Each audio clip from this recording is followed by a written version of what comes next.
Express $3.80, 33.7 the last quarter, 29.8 for the last mile. And there were two that genuinely didn't gallop. I don't know if China Express did either, and they've run the first three. And for a moment there, Gregory, I thought we were back at Ashburton Gallops after a couple of displays by a few of them. Yeah, it wasn't a vintage race from a trotting point of view, but the two most consistent in the race thus far in their careers have trotted all of the way, and this one by Muscle Man, a 5-year-old gelding out of Now's the Moment, raced by the Garters, trained by Andrew, CJ De Philippi, beautifully driven, sat in behind the right horse. Natives Bright Gems giving you a great sight. It's actually in the fields for Rangiora from behind the Mobile on Sunday. Be pretty competitive in that, one would imagine, if it backs up. China Express, another solid performance. And walking in Memphis after getting it wrong, that's her making up some good ground down the back. She's clearly got a maiden winner at some stage. But momentous start 19, win number 1. It was overdue, gets up to beat Natives Bright Gem in the second on the program, and of course the first leg of tonight's first quaddie. Good family, isn't it? Dr. Hook, a Moment of Truth, who continues to win races, the Moment, just to name but a few. But Colin De Philippi beats Robbie Close in our second on the program, as we're about to get the judges' call to confirm. Colin De Philippi in the colours there of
his family have done him proud.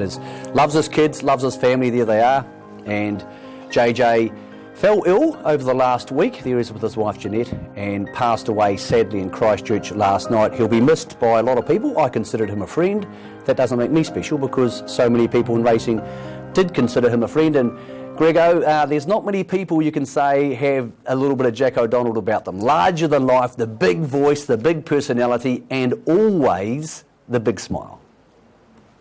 Absolutely, Michael. He always had time for you as well, have a chat about racing in particular, and appropriate the Momentous took out that race, bred on similar lines to his mighty trotter, Take a Moment, and of course the other great horse he raced, Happy Asset, both out of the Tim Butt barn. Happy Asset, winner of an Auckland Cup and an Inter-Dominion Consolation, and Take a Moment, what a whirlwind career he had, winning so many Group 1s, and right from day one when Jack was involved in him, you knew on a racetrack, anywhere he would certainly be there, Jack, and cheering his charge home and winning an Inter-Dominion with him, winning on this very track behind me, Dominion Handicaps, I know was a massive thrill for Jack and his family. And of course Marianne Twentyman, who's such a big part of our box seat team, his daughter, feel very sad for her and the family on this occasion.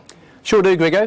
Racing, particularly West Coast and South Island racing, has lost an icon overnight. The funeral for JJ, Jack O'Donnell, or coach as I used to call him, will be at 11 p.m. at the Lady of Victories in Sockburn on Wednesday. It'll be a big day, so let's go back and reflect not on the life of Jack O'Donnell. That'll take me for another day. He was a super guy. I liked him a lot. Let's go back and reflect on one of his proudest moments in racing, the passing of JJ O'Donnell last night. Here was his old favourite, Take a Moment, taking up the Dominion Handicap. Followed by Do's Invasion and Last Link. Take a Moment still in front. His third Dominion Handicap coming up, his 17th win in a row. Take a Moment, salute him, he's a champion. And Take a Moment has won it again.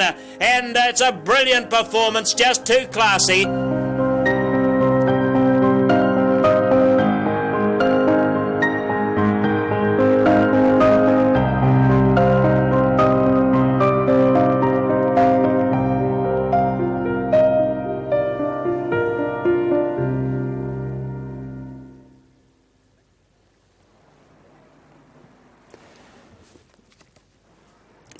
Sad moment for many of us in the racing industry. Our thoughts go out to Mary Ann and Jeanette and the family, of course. He had a wonderful family, and Jack was oh so proud of the boys and the girls on many levels, and I had the pleasure of playing rugby alongside his son Mark for a long time. So he was very much your rugby racing and I'm on for an argument type of guy, Jack. And South Island racing and New Zealand racing is that little bit quieter for his passing overnight.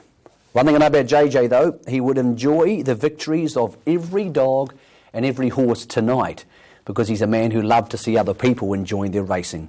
Next up on the card is race 5 coming in from Wanganui, race 9. My apologies, meeting code 9, race 5. Nice chance to welcome in for the remainder of the evening with me anyway, Daryl Robinson. And Daryl, odds on here for the $3, $1.60 the book, $1.80 the tote. What do you make of that? Yeah, it's probably the shortest hot favourite of the night too here, Michael. Very good evening to you and welcome in for the night. And yes, Seguiaro hasn't really done anything wrong since crossing the Tasman. 8 starts so far for 3 wins and 4 placings, and looking to go a big race here off the 3. And it looks very hard to beat. The biggest opposition will probably come from the little girl on the inside of the Seguiaro, and that's Ricky's Rebel. And she won a big race here in Class 2 company last week. She gets the rail all to herself with the scratching of Chloe's Prodigy, and it could track through with the favourite. Thrilling Ava will probably get back a little bit. Will probably won't have the box speed that Seguiaro and Ricky's Rebel will have. And Thrilling Ava no doubt will be running on. And 2 in the race 2 for John McInerney, Botany Sill and Botany Liz. Botany Liz on the verge of a downgrade, and Botany Sill, well, actually, Botany Liz has gone back to Class 1, and Botany Sill also coming back up from Class 1. So both very handy types, and always a good chance too if they can get it right early, and the favourite was to get it wrong. Opawa Cuddles, another one that's on the verge of a downgrade, and That's King, a recent downgrader from Class 3. Box 8, not a big help for That's King, but most certainly has the ability to run a trifecta or first 4 placing here too, but That's King. So for me, 3, 2, 4 and 5. Seguiaro will possibly be the quaddie anchor for many if you're still alive going into this last leg. And Seguiaro 160 now on the tote and with the book. So in behind the boxes now for heat number 2 for the Class 2s, the Rock 95.2 FM. Hot favourite here is Seguiaro, looking to go after win number 4 off 9 for Lisa Ahern.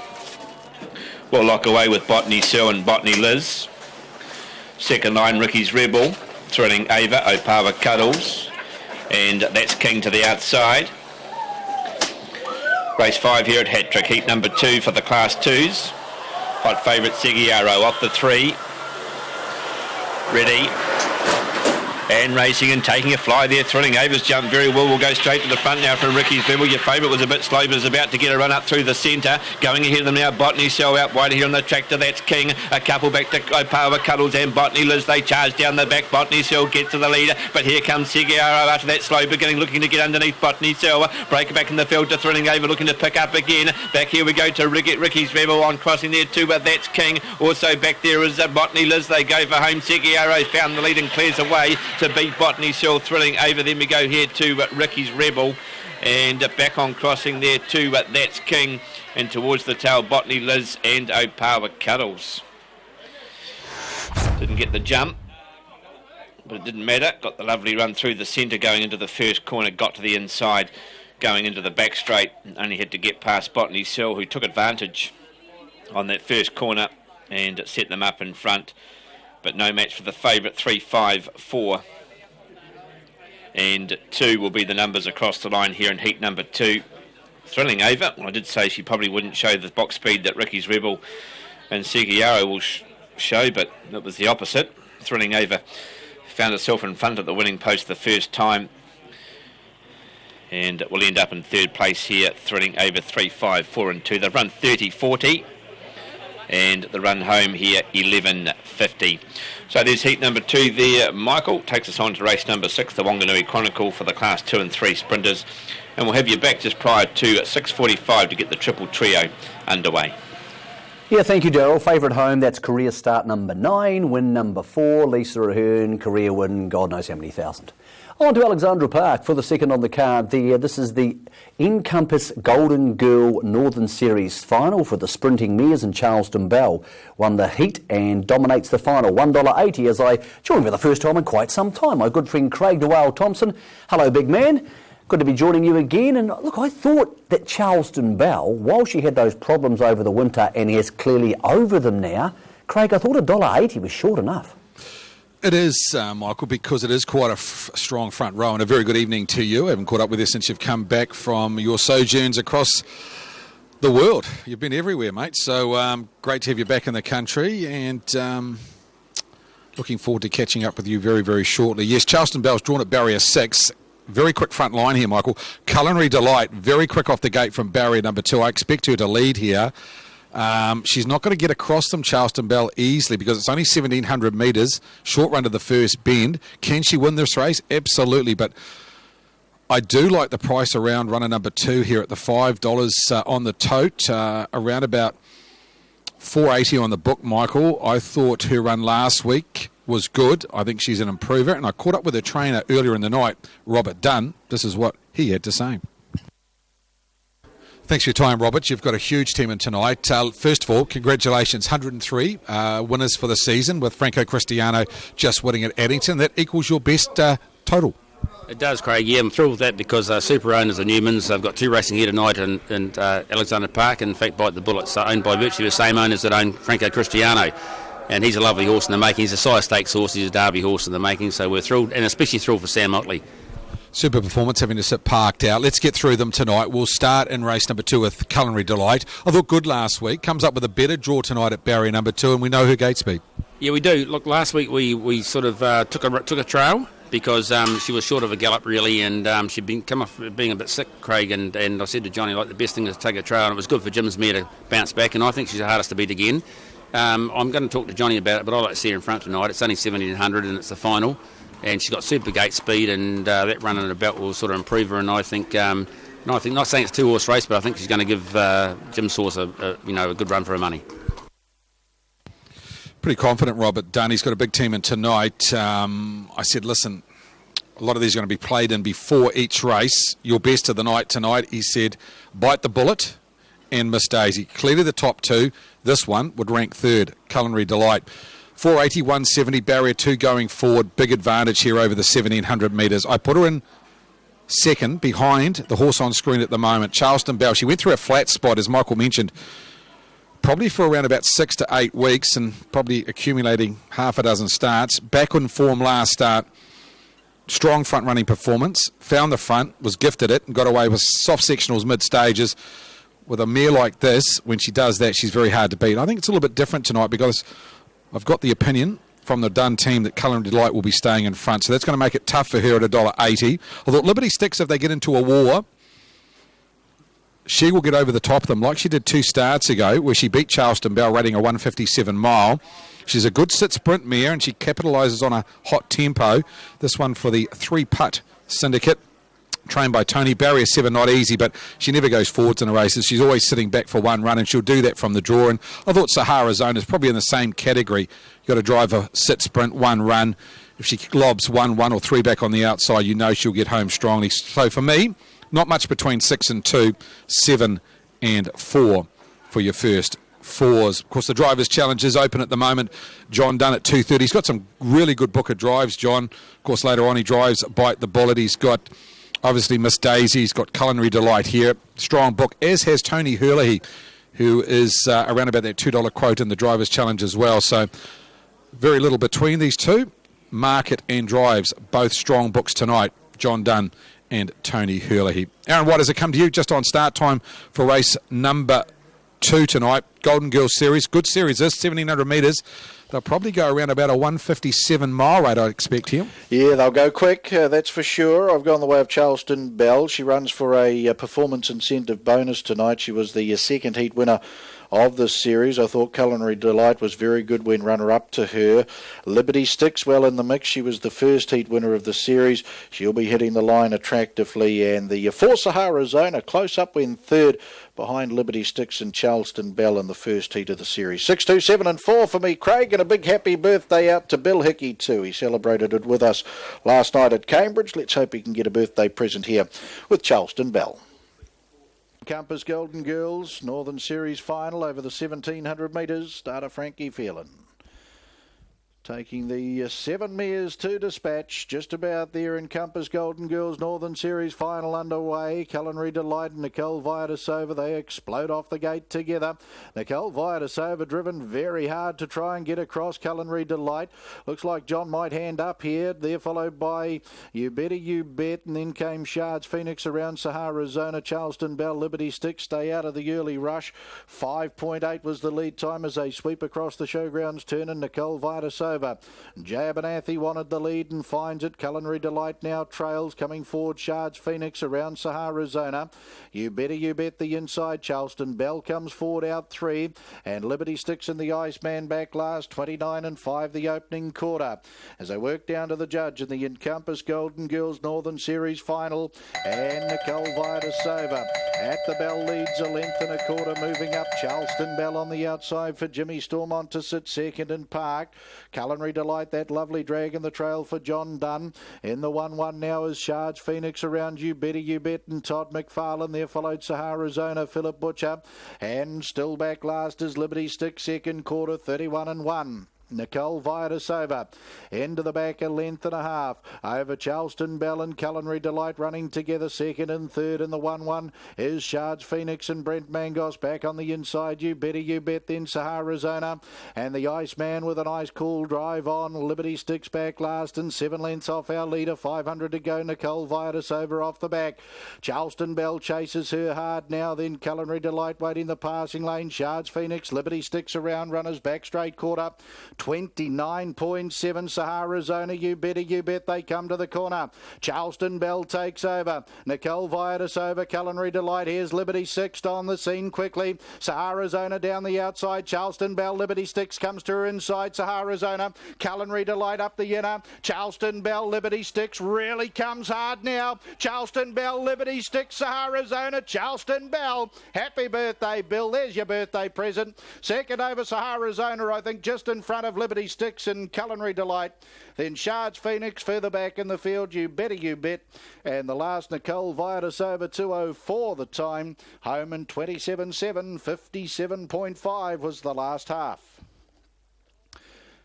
James Stormont with Charleston Bell. She'll pick up a performance incentive bonus tonight with her Encompass Golden Girls Northern Series final victory. Sahara Zona flashes late to get second off Liberty Sticks, Culinary Delight.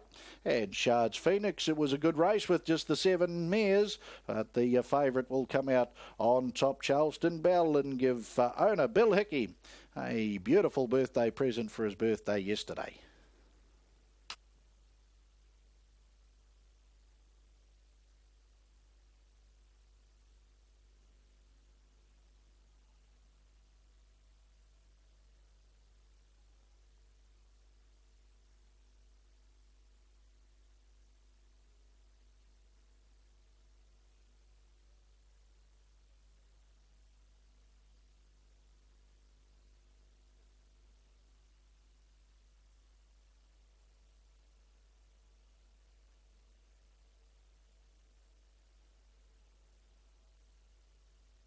Official placings race 2, the Encompass Golden Girls Northern Series final mobile pace. 467251. Excuse me. The numbers are, official numbers are 647251. 647251. Horse 6, Charleston Bell, paced the 1700 metres in 204.05. Mile rate of 157.4. Last 857.5. The 427.7. The margins are half length, a half neck, a neck. 647251. Race 2, Encompass Golden Girls Northern Series Final.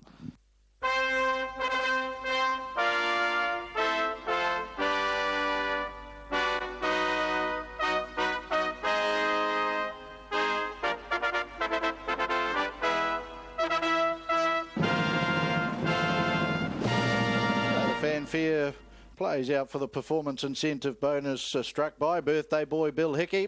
Give us a wave, Bill. Happy birthday. I'd sing happy birthday to you, but the throat's a bit croaky. Charleston Bell, too good. It's career win 4 tonight at start 31. Nice drive too by James Stormont, the trainer out of Pukekohe. A Christian Kellen Elite Bell Brown 4-year-old mare. Bred by the Platinum Breeding Limited and J. Abernathy, and she takes the Encompass Golden Girls Northern Series Final very nicely indeed.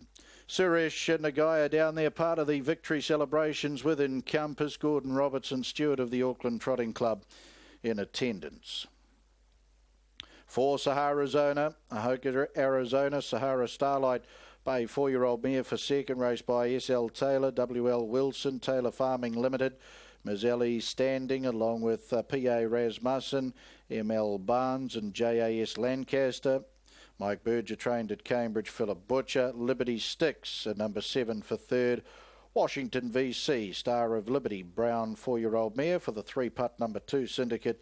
And the trainer-driver there, Tony Herlihy. Totes will see Charleston Bell return $1.80 and $1.30, $1.80, $1.30.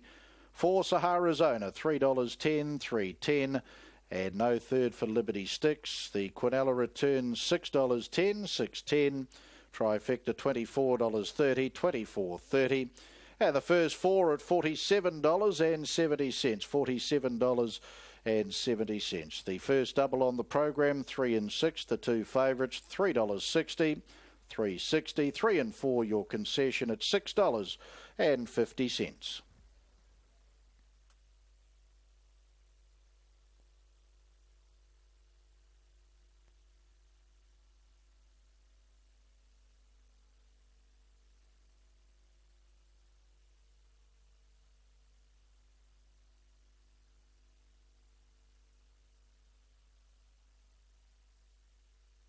The first of our 2 Jewel Sulky races out on the track. Ignite Architects, Jewel Sulky, Sharon Moe and Moe's Delight. They're in the pink colours. John Love and Love and Spoonful. He's in the yellow set of colours. Simon Chen and Simon's Eights in the purple. Winston Tan and Tan's Warrior.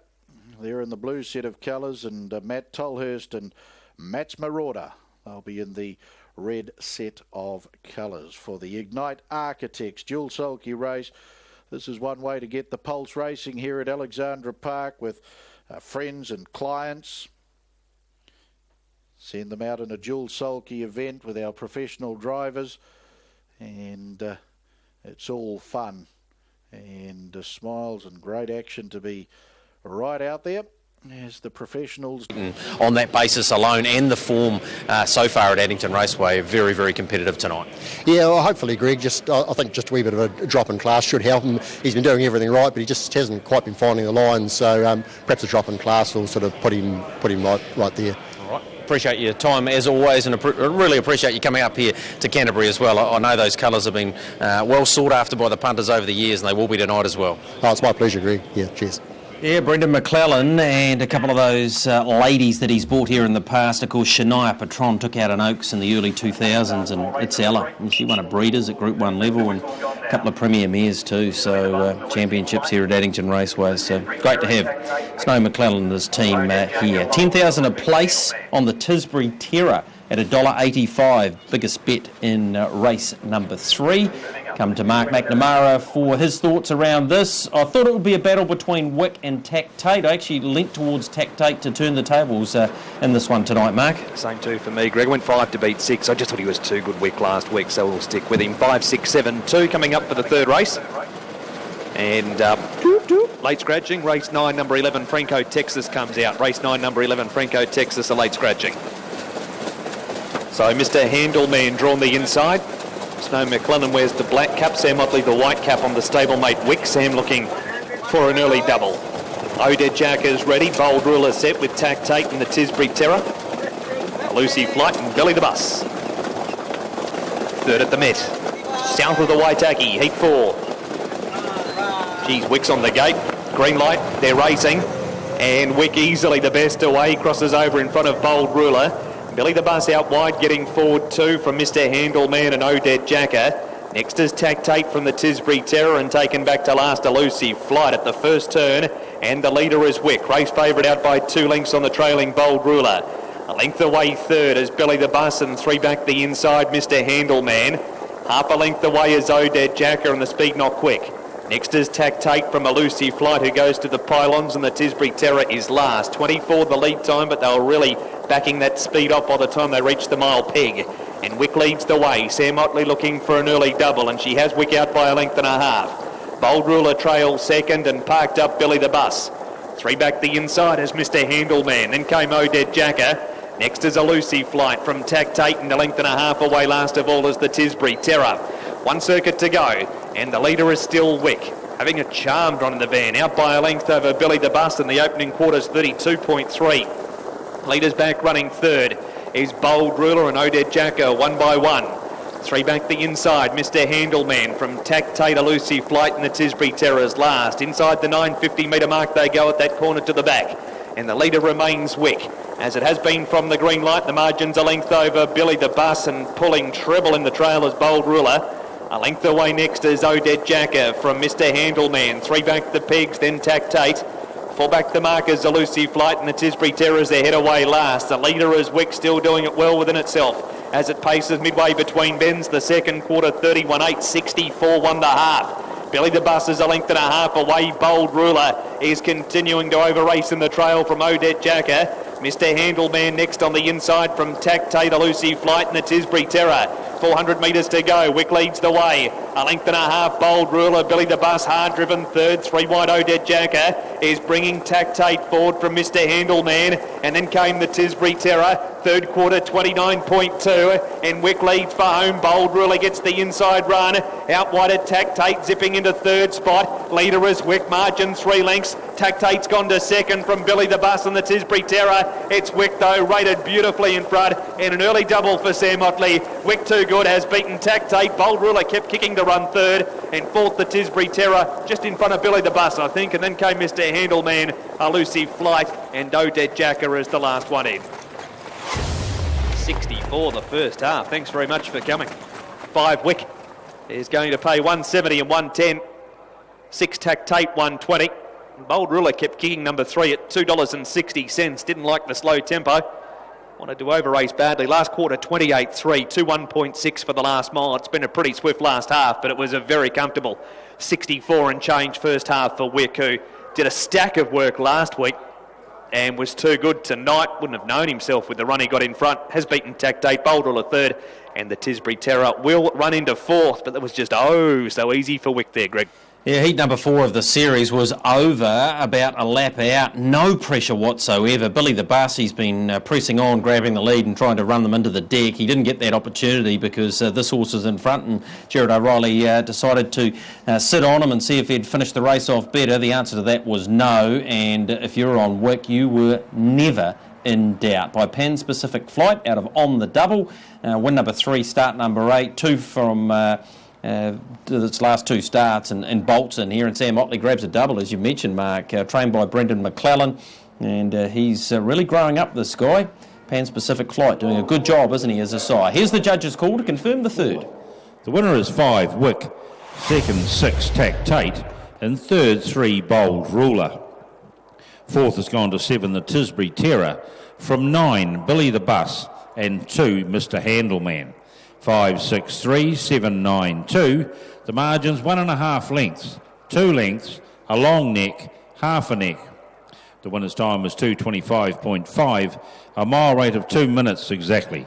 The last 857.1, last 428.1. Introducing 3 times champion race.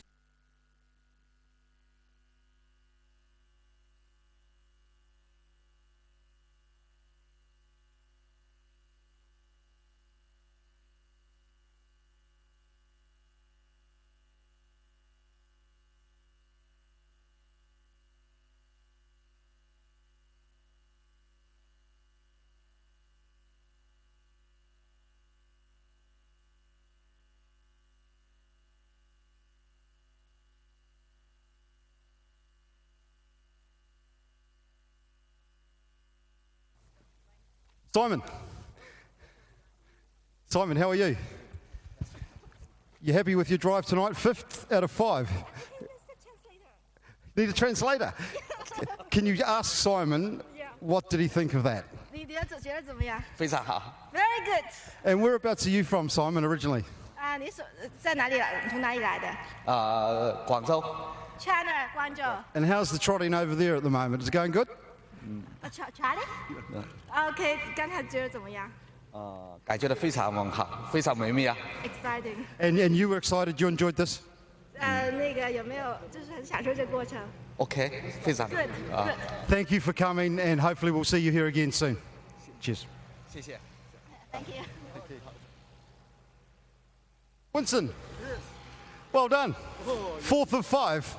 Are you the new Tony Hurley, or are you just here for the fun? Here for the fun, here for the fun. But I put my money on the horse. Did you enjoy the experience, and would you recommend it to others? Yes, certainly. And is this your first experience behind a horse? Yes. Congratulations, mate. Hopefully we'll see you again and keep coming back to the park. Yes, I will. Thank you very much. Well done. And could we please have our lady in the pink, Sharon Moe? Well, Sharon, what did you think, that being the only lady in the race? You were first lady home and 3rd overall. You happy with that? Yeah, I'm happy. But at the beginning, I think we're 2nd and then 3rd. But I love the horse. That's good. Was it scary? What skill, sorry? Was it you frightened? No. So you'll be back for more? Yeah. Oh, well done, and thanks very much for taking part here at Alexandra Park. Okay, thank you.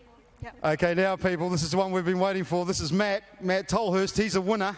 He's wearing red, not Highlanders blue, but Canterbury red. We'll take that. Matt, tell me about the experience. Oh, mate, I had a great jockey in there. He took me on a bit of a journey, told me how good this horse was, and just took us through, led from the front. Everything was happening around us, held the horse back, and came through in the end. Did it feel like you're going a lot quicker than what you were out there? Oh, the heart rate was going pretty fast, but the horse, yeah, quick. And would you recommend this to other people? Oh, you've got to do it. Bit hesitant to begin with, but no, you've got to get in there.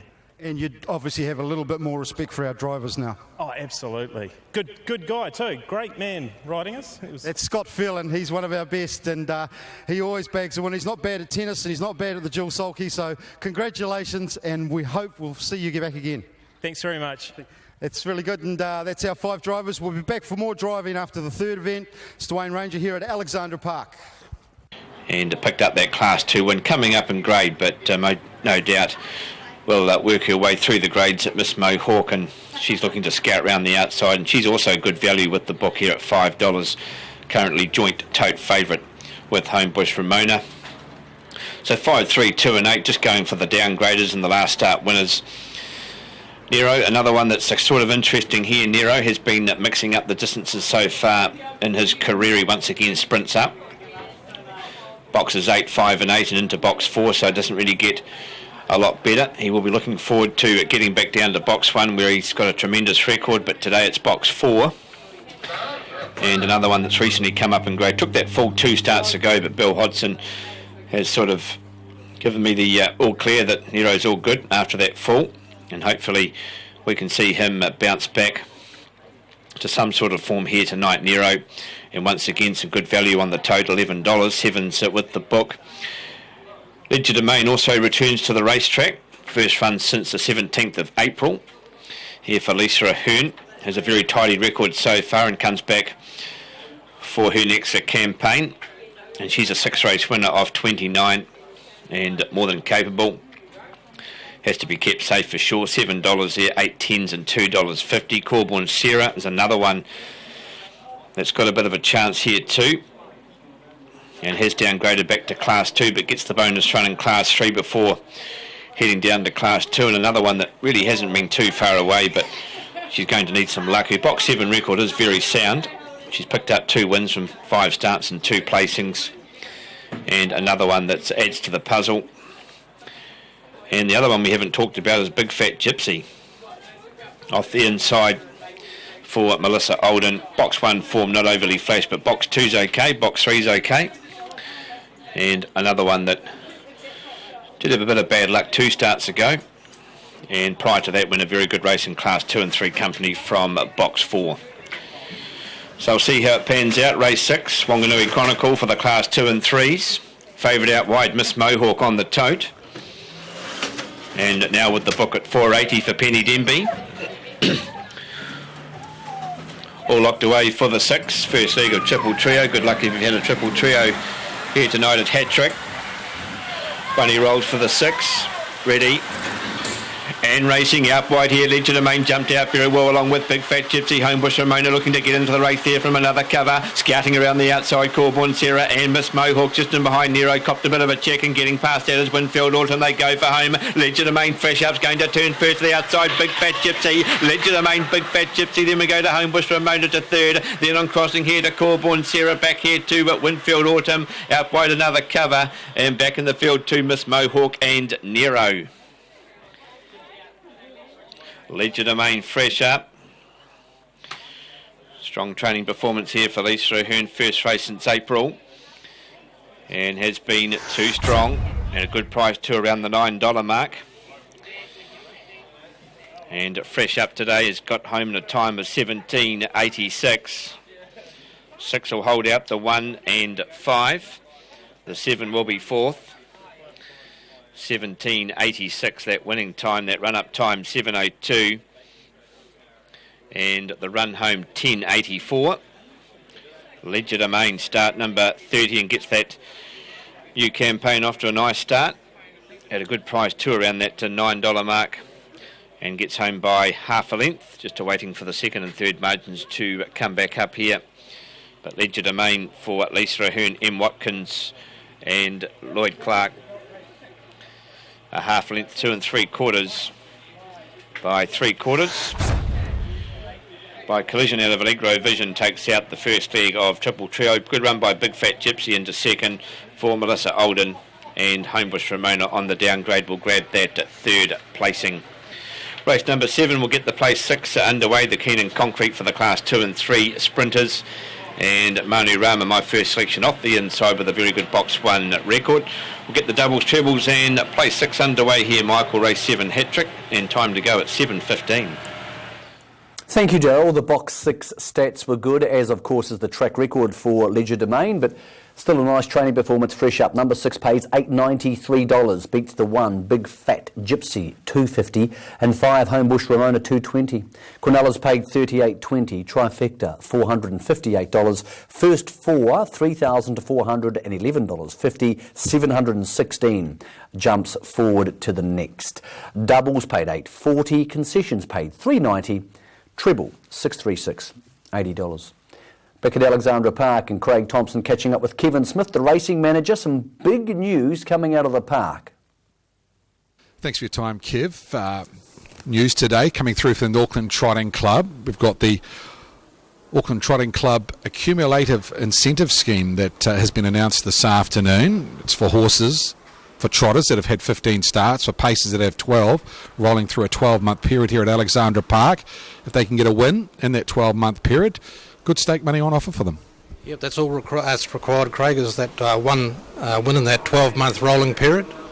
And here's a $5,000 bonus there, no levies attached, $2,500 to the owner, $2,500 to the trainer. It's a great scheme, Kevin. Obviously, the board have sat down and looked at this, and they've thought, attracting new horses to the track and keeping them here over that 12-month period. It's not just from the start of the racing season, though, is it, Kevin? It's not from the 31st of July through to the 1st of August of the next season. This is a 12-month period. So if a horse is coming back at, say, September, October, and they have their first run for the season, then that 12-month period will start from there. Yeah, it starts rolling for Glen Craig, and we've backdated, so it actually kicks off tonight. So any horses racing tonight or the next 2 nights, the last 2 nights of the season next week are in there as well. So, I think it's a great incentive to get those horses here. It's no secret we probably struggle to attract maybe the average horses here. So, along with some programming innovations, we're looking to really reward those lesser horses who may not traditionally have seen themselves as being a racing proposition here. I think it's a great move. We're having horses exported. America at the moment is being very popular with the $8 and obviously Australia. But if we can keep more horses here at Alexandra Park and get these ones, that 12 races in a season or in a year, they can win a race, $2,500 for the trainer, $2,500 for the owner. It's just something that will keep horses racing predominantly at Alexandra Park for another year. Well, that's the key, Craig. It's combined with the good stakes we offer here, so it's just an added incentive to be racing your horse on track. Mate, I think you must be very happy with what's happened with the South Island trainers coming north, the Mark Joneses, the Ken Barons. Robert Dunn's got, I think, about 9 in tonight. This has been really good for the Auckland Trotting Club, them setting up satellite stables at Franklin. Yeah, for the Auckland meetings where the better class racing tends to struggle this time of year, certainly they've been a boon for us in that respect. So, there have been occasions where there have been 20 South Island horses here, which, as I say, have been a real benefit to us, and basically means the difference of getting races off the ground. I think it's a fantastic move by the club, one that will be well taken on board by obviously the trainers to get their owners a chance to earn more dollars as well. So good on the club, well done to the board, and good luck with it starting tonight. Appreciate your time, Craig. Thanks very much. Craig talking to Kevin Smith about this basically incentive scheme where they say if you race with us at Alexandra Park 15 times a year for a trotter or 12 times a year for a pacer, and you win one race, you'll get a bonus, partly to the trainer, partly to the owner. Mirrors a little bit what Addington's done. It's been very successful for them. And Craig, as I get back to you, it's a great thing because Alexandra Park, there's this misnomer among some trainers, it's too tough to win a race there. Now, I agree at the premieres, often it is. But you and I both know the fields there tonight, for most horses, are relatively achievable. And if you can snare one in winter, you can race on through the summer, get your 15 or your 12 starts, and all of a sudden, Craig, it's a bonus win, doesn't cost you anything, money goes straight to the trainer, straight to the owner. Yeah, I think it's a bold move by the club, and I think it's something that they've been looking to go forward with for a little bit of momentum, probably for the last month or so, looking for something to attract people to keep their horses at Alexandra Park. We had last night Cambridge, Michael, we had, about 110 there, and we only had 85 here at Alexandra Park tonight. Now, I know Cambridge is on the back door of a lot of trainers in that region, but when you're racing for $13,000 at Alexandra Park, there is every incentive to get here. I mean, a lot of the races tonight, we've only got 7 or 8 runners. I mean, they pay well back to fourth, and I know it's not easy winning at Alexandra Park because you are taking on some very good trainers. We've got a lot of Southerners here at the moment, but as I say, the money is good and it's well worth chasing. And this is just another, I think, an attraction for people that have got horses that are, struggling in that ranks at Cambridge, to get to Alexandra Park. We've got a Kumu meeting here at Auckland next Thursday night, an Auckland meeting on the Friday night. You could race here at Alexandra Park on Thursday night, pick up your win here, and then you've got 12 months to race your horse, 15 times for a trotter, 12 for a pacer, and you'll pick up $5,000 at the end of that 12 months. I think it's good. I think it keeps horses in the north for a little bit longer, and I think that's a positive move by the club, and I think one that will be well taken on board. Let's talk to Robert Dunn. He has got one of the favourites in this race, Ruby Castleton. This is what he had to say. Robert, Ruby Castleton, I know you haven't had it for many starts. I thought the run last start had a lot of merit, got home nicely. It was really. I was probably. I thought she might have got home a fraction better on how she was trialling. But, we've worked on her manners big time because the manners was what was upsetting her, and, she'd throw herself down and do things wrong, Craig. So Jack's a bit worried. Jack McKinnon's a bit worried. 2 sevens, that's a, ultimate distance for her. But she's sort of working really well, and I'd like to see her get a nice sort of run in transit. And I think in the first 4, but I don't think she can win it. But I think, in the first 4 be wrapped with that, and I think she's going to go forward from here. Robert Dunn, frank and to the point, thought more of a place chance than a winning chance. A bit of short distance horse. The record would indicate that. 11 starts at the 2700 and it hasn't won, but she gets her opportunity tonight. This field now with a scratching of Brookside Colt, and I've got Rhythm is lacking a little bit of depth. I thought Mob Star is the horse to beat. Good enough to beat Scary McCleary in 249. Now I know the Mobile was a big assist to both of them, but this horse, when he gets it right, he's pretty good, Mob Star, and if he could replicate that run from last start, he'll just about win again tonight. For Steve Cornwall, James Stormont looking to go back-to-back. I thought Mob Star can win. I thought the dangers, definitely This Guy Rocks, who's won 2 of its last 4 and going well. Leilua Invasion interests me at around about $7, even from its back mark. It's beaten better fields than this. And then you've got Gintares, who had to sit parked out last start. That's not his go. He's more of a horse that needs to be covered for one run. So I marked them 9 on top here to beat runners 4, 11 and 3. Aaron's with 9 to beat 5 and 7. Let's head upstairs, get Aaron's call on race number. Thank you, Craig. With the Square Gators facing up to starter Frank Phelan. La Maitre D's drawn down on the inside for Joshua Dickey. They stand up. The barrier strands release. And they're off and trotting. Mob Star, he put in 2 bad strides, but he's come down trotting now. Ruby Castleton has gone off stride in the early stages, as to Gintares putting in an early gallop. First away is This Guy Rocks around La Maitre D. 2 lengths Djokovic. Back on the inside, Dauntless. Mob Star's made a good enough beginning as they work across the showgrounds turn first occasion. Back on the inside then to Meander with Pegasus. To its outside as La Maitre D's galloped up ahead, so she's gone back towards the tail. Leilua Invasion gets past her, and then came Ruby Castleton, and a long margin away then to Gintares, who's blowing the start. Through the lane they come, and Djokovic around to lead. Luckchin leads by 2. The Sky Rocks. Mob Star progresses up with purpose here with Jimmy Stormont aboard, looking for the top. I don't know if he'll get it off Djokovic. In the 1-1, Meander with Pegasus. Back on the inside, Dauntless. 2 lengths, Leilua Invasion. Then La Maitre D, Ruby Castleton, No Chance, Gintares. Tie night, $55 per person, 28th of August trot. And they get out to the 1800 metre mark. And Djokovic doing everything right tonight and leads by 2. The Sky Rocks. Dauntless 3 back on the inside for Brett Edwards. Up on the outside, Mob Star. Then Meander with Pegasus in the 1-1. Back over on the inside, La Maitre D. There followed Leilua Invasion and Scott Phelan as Mob Star goes off to try and get the lead off Djokovic at the lead time. 128.1 was that lead, and then Ruby Castleton. Mob Star has wrestled the lead off Djokovic, so he's in front now, and he's got the ears prick sweeping across the showgrounds turn, and he's trotting along with purpose. That win last time out has given this trotter plenty of confidence, and he's bowling along nicely in front as La Maitre D's made a mess of the showgrounds turn again, and she's galloped out the back, and now Dauntless has galloped from 4 back on the inside to head back towards the tail. In the meantime, Mob Star in front over Djokovic. Mob Star just getting up on the nickel now in front. 30-9 the opening quarter.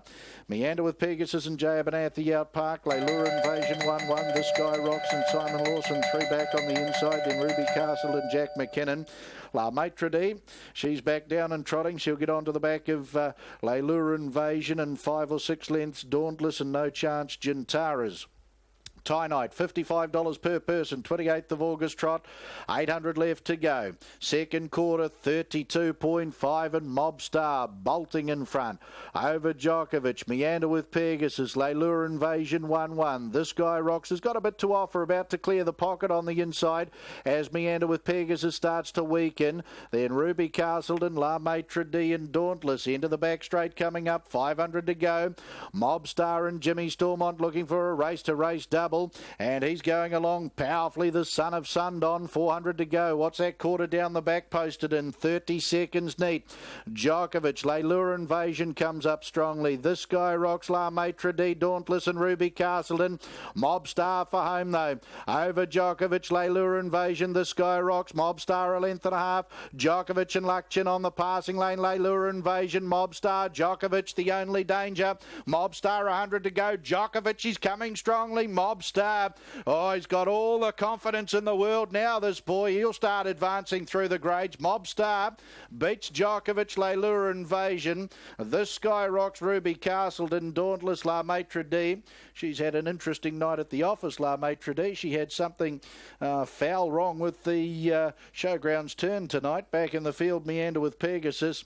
And Gintari's to be the last. 331.2 will trim it up with that 10-metre handicap. Mobstar. Good win over Scary McCleary last time.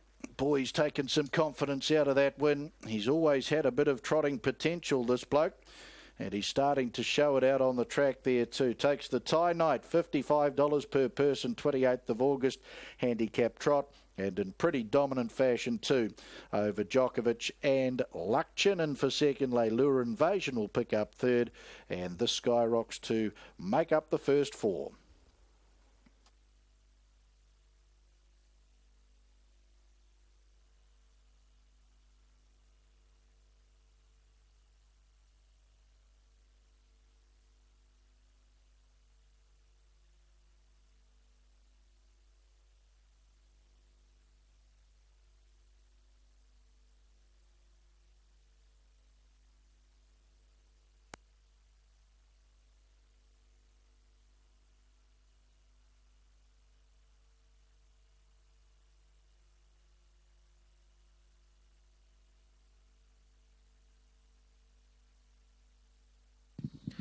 Official placings, race 3, the tie night, $55 per person on the 28th of August handicap trot.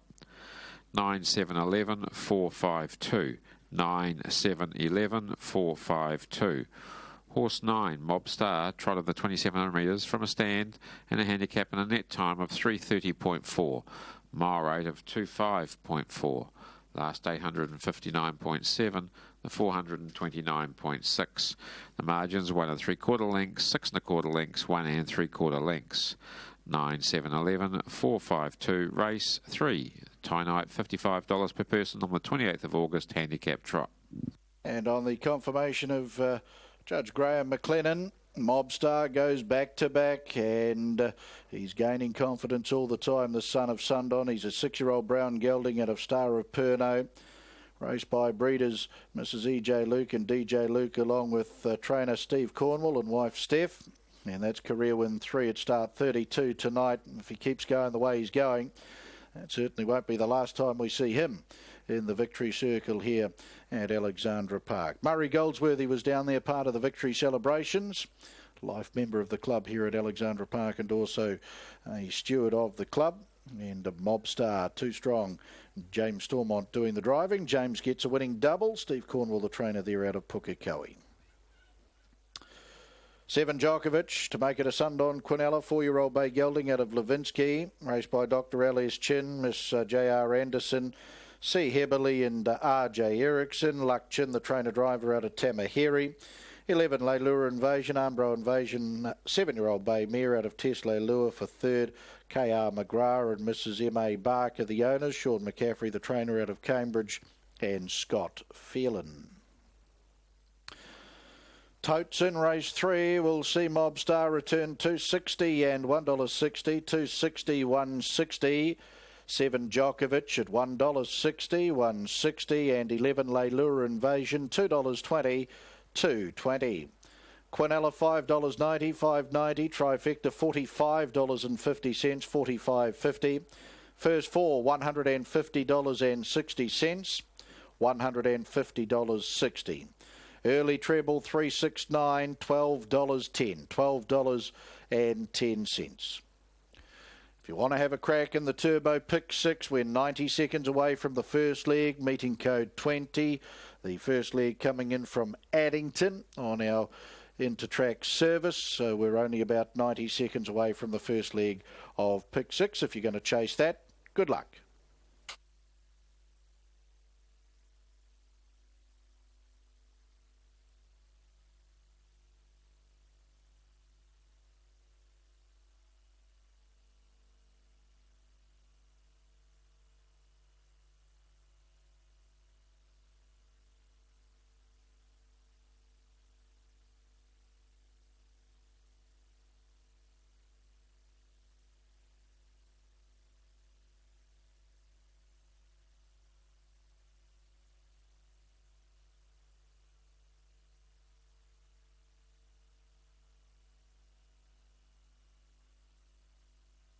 the Christchurch Casino mobile pace. Of course, a couple of markets out in terms of November. The New Zealand Cup market's been out a while, but also we've got the Dominion out too, Mark. And just hearing through from the bookmakers, $2,000 on Torrid Bromac at $250. I don't think that's bad money. He should have got closer to Jericho last time. I don't know if he would have beaten Jericho, but either way, no shame in running second to the horse. He was badly held up, 2,000 metre stand, and zipped through on the inside. I think being off the pegs tonight, drawing 2 on the back row, will help him out here. I've got the 3 in Hunter Bromac, the 7 Curlymore. Keen to see what happens up front here, because Webb Ellis likes to go forward. Lucky Luciano can leave the gate fast, and Curlymore led and was driven like the best horse in the race by Nigel McGrath at Ashburton last Sunday, and it too can get out. They could run some good time here for race number 4. There's a gear adjustment just being completed here on Lucky Luciano. The clerk of the course in to help out, and Gunpowder's help blocking it in too, so something must have come adrift. Just trying to get the earplugs fitted properly. And Lucky Luciano not overly keen to stand still for too long, and might have just about got him all fixed up now. Matt Anderson wears a white cap on the 10, it's all over now. Tim Williams a black cap on number 12, Bird of Paradise, both members of the Barry Ward Barn. Pick 6 is up over $53,000 at the moment. It's up over $56,000 currently. With Torrid Bromac 260, looking like it's representing good money at that. And the whistle's gone, they're coming forward. Curlimore first on gate, Covet Me comes up, Webb Ellis, Gupta's Cullen, Hunter Bromac and Nova Time, Lucky Luciano. It's all over now, Gunpowder, Torrid Bromac and Bird of Paradise. Christchurch Casino Mobile. Scratchings of 1 and 9. And the mobile gate heading up the side, Webb Ellis spearing across to get into position. And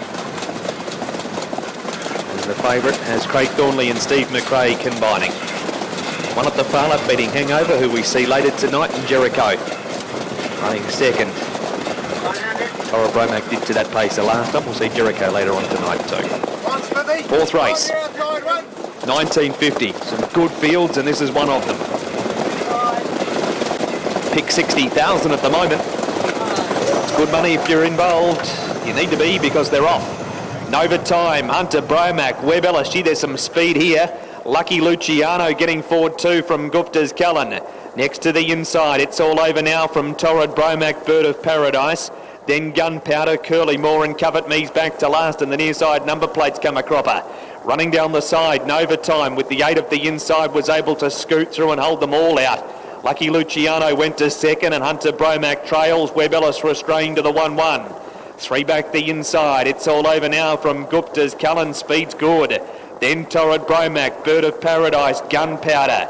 Down next to the inside, Covet Me and Tuta Curlymore. Lead time 23.1, and Webb Ellis goes to the top now with Dexter Dunn. Margin 2 lengths on Lucky Luciano second, and 3 back the inside, Nova Time.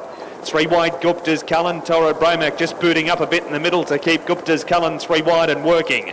Then Bird of Paradise. Hunter Bromac's on the pegs from Gunpowder. It's all over now, Covet Me and Curlymore. First quarter 29.5, and Webb Ellis keeps them ticking along here. Lucky Luciano trailing. Running third, Nova Time, and Torrid Bromac parked a neck away 4th. 3 wide Gupta's Cullen doing it tough, and Hunter Bromac 4 back the pegs. Next, Bird of Paradise from Gunpowder. On the inside, it's all over now. Gunpowder and it's all over now being chased up a bit from Curlymore and Covet Me, loose reined also. Webb Ellis leads them down the back. Margin a length and a half, Lucky Luciano. The second quarter 30.5 and even 60 for the half. Torrid Bromac's been doing it tough, the 2-year-old. He manoeuvred into third ahead away from Nova Time, and then Bird of Paradise. Next, Hunter Bromac from Gunpowder. It's all over now, Curlymore. Gupta's Cullen giving ground after a tough run, and Covet Me. Webb Ellis still leads. Lucky Luciano pushing out of the trail. 3 wide, Torrid Bromac. Bird of Paradise looking to follow Lucky Luciano. And then came Nova Time. Third quarter's in 30.1. Webb Ellis, Lucky Luciano went up to him from Bird of Paradise and Torrid Bromac. Webb Ellis, Lucky Luciano. Bird of Paradise, the inside from Torrid Bromac. Bird of Paradise, Lucky Luciano. Torrid Bromac, Gunpowder, Curlymore late. Big finish. Lucky Luciano's the one. Lucky Luciano beat Gunpowder, Big Everett, and Torrid Bromac third. Bird of Paradise fourth. Curlymore next in from Webb Ellis. Then it's all over now. Hunter Bromack, Nova Time, Gupta's Cullen and Covet Me. 6 Lucky Luciano, Gavin Smith. 680 and 150. What a finish. They were coming from everywhere. Couple that were chased up down the back. Gunpowder was one of them. Last quarter's 30. 2 minutes, 0.1 for the last mile. Bird of Paradise was getting through on the inside. Gunpowder was finishing it off well out wide. But in the end, it's going to go the way of Lucky Luciano. Second will be Gunpowder, number 13 at 360. And Torrid Bromack, number 11, is going to run third at $1.50. Webb Ellis found the top. Gee, they wanted to run along a bit in that, Greg, and a very competitive finish ensued. Yeah, terrific race, wasn't it? Speed to burn early. Blair Orange holding up with Nova Time. Of course, Webb Ellis working forward. Lucky Luciano did a power of work, and that 23-1 lead time, as we see the number flapping around there on Covet Me. And they just kept on rolling. They've run about 2:23 here and change, and gutsy performance here from Lucky Luciano. Of course, plenty of breeding about this one too, and it delivers here and continues the run for Gavin Smith. His last sort of 6 odd weeks has been very, very good for him. Takes out the first leg of the Terminator, and well back too, because it opened at $13 this morning, which was clearly overs, and backed in by plenty of people to around $7. Judges call, and then some news on the pick 6 for next Friday night. 13 Gunpowder, and third 11 Torrid Bromack. Fourth has gone to 12 Bird of Paradise, from 7 Curlymore and 4 Webb Ellis. 6, 13, 11, 12, 7, 4. The margins half a neck, a short head, half a neck. The winner's time was 2:23.1, a mile rate of 1:58.1. The last 859.7, last 429.8. Terrific contest there, Michael Guerin, and taken out by Lucky Luciano. I think that's the My Sky race of the week, though. There'll be several winners come out of that, and all importantly, they might have a part to play next Friday night. Just hearing through from Michael Dorr that it will be a $100,000 guaranteed terminating turbo pick 6 across Addington and Alexandra Park to complete the season. Yeah, I like that, Grego. Nice way to end the season. $100,000 Terminator next Friday night. Of course, the All Blacks aren't playing on Fridays at the moment, so we do get a chance to sit back, take a bit of time away from the footy and enjoy the harness racing. And you would suggest on that win, Lucky Luciano will be back at Addington next week trying to complete his season on a high. Takes out the previous for Gavin Smith. Good, aggressive drive, Gavin. Great front of the field driver. As we head back to hat-trick for the 7th on the card with Darryl Robinson, where once again, bookmakers don't really know what to make of the 7th. And Darryl, when I was doing the form for this earlier today out of the paper, I thought this was one of the most even contests of the day. I'm not sure whether it was for the right reasons or whether it was not too many of them putting their little paws up and saying, back me. Yeah, exactly that, and I share your thoughts there too, Michael. That's why I've gone for the box 1 dog in the race. So I've never really had Mani Rama in my selections, or on top anyway, probably many times, and off the inside draw. He's got a great box 1 record, and he does go well on this track from the inside trap. So returns here from the Manawa 2, lined up on Monday. Good effort there too from box 1, but box 1 on this track, a little bit different for Manu Rama. So I've got him on top here, the 1 dog. It is an even contest, and I'm probably expecting a bit of a charge into that first corner, and Manu Rama hopefully will hold down the inside here for Liz Doody. And yeah, a few punters out there agree too. 360 on the tote, 420. Slightly better there with the book. Lola Baxter is also going to enjoy box 2. Boxes 4, 6 and 3. Gets back into box 2 here, Lola Baxter. She's got a good record on this track. And with a better draw, if she can out-jump Manu Rama, they're pretty much the same in speed and time-wise. But Lola Baxter, if she can out-jump the 1 Manu Rama, she will be a huge chance in this. My old mate Earl Jetta, he's on the verge of another downgrade to Class 2 today. Earl Jetta, he's been a wonderful dog. He's been up to Class 5, and hopefully he can jump back into the top 3. He's got a chance in this race, and if he downgrades tonight, he will be very hard to roll in Class 2, one would think, but he's still a big chance here in Class 3, and close enough to also to the rail. Earl Jetta, start 176 today for Earl Jetta. Other chances out wide, Stella Force ran a blinder in that New Zealand Racing Series quali a couple of weeks ago, finishing third in that same heat as Allegro class. And Stella Force, as we know, she can show that to wonderful box speed. She's won 4 races out there in box 8. Another one that can most certainly set them up in front, and she's good enough to hold on. She has been in harder fields, including that Racing Series heat, Stella Force. So she's a good chance, but needs to get everything right early, which we know she can do. Showing Baby out there in box 7 for Andy DeGanzich and the Cap-Off Syndicate. Win a big race at the Mana with 2 starts ago. Didn't get into it on Monday. And returns here to her home track out there in box 7. She does run well from out wide at Showing Baby. And just in the sort of race that she could also upset. $12, 18's bigger money on the tote for Showing Baby. Winfield Winter's been in great form for Matt Roberts. Matt's got 3 in the race, including El Jetta and Armed Forces, who's also a recent downgrader. Winfield Winters, though, has been in outstanding form, getting very close to a win, and it could be her night tonight at that $5 mark. And Armed Forces, as I said, a recent downgrader, was actually on the verge of a downgrade along with El Jetta. And Elite Dose for Arnie Clark, coming up from that Class 2 win and looking to go one better up in Class 3 company. All up there, good luck with your place 6 doubles and trebles. Race 7 here at Hat Trick. Bit of noise. The lure fired up for the 7th. Ready. And racing and out wide, Stella Force took a fly along there with Lola Baxter. Manu Rama's right, Kempton behind them beside that Elite Dose. Looking for a way through now is El Jetta just in behind. There we go to Winfield Winter getting a shuffle there now is Stella Force. Also back as Armed Forces and Showing Baby. They go for home the inside. Manu Rama out wide, Lola Baxter. Manu Rama, Lola Baxter. Then we go to Winfield Winter. Elite Dose got through to take 4th. Then on crossing to El Jetta, he's off to Class 2. Then we go to Armed Forces. He's off to Class 2. And also back in the field to Showing Baby and Stella Force. She took the flyer, but she's ended up at the back of the field, got a bit of a shuffle coming down the side of the track. Well, that's why I went for the inside draws. Bit of trouble, and Manu Rama keeps up his very good box 1 record here for Liz Doody. Lola Baxter headed to the front early, but Manu Rama got that lovely run through. The 2 inside dogs dominating this race. 1, 2. 6 and 4 will be the numbers. 17.68, a good clip. Not quite a PB for Manu Rama, but nearly levels it. 6.99 the run-up time, and the run home is 10.69.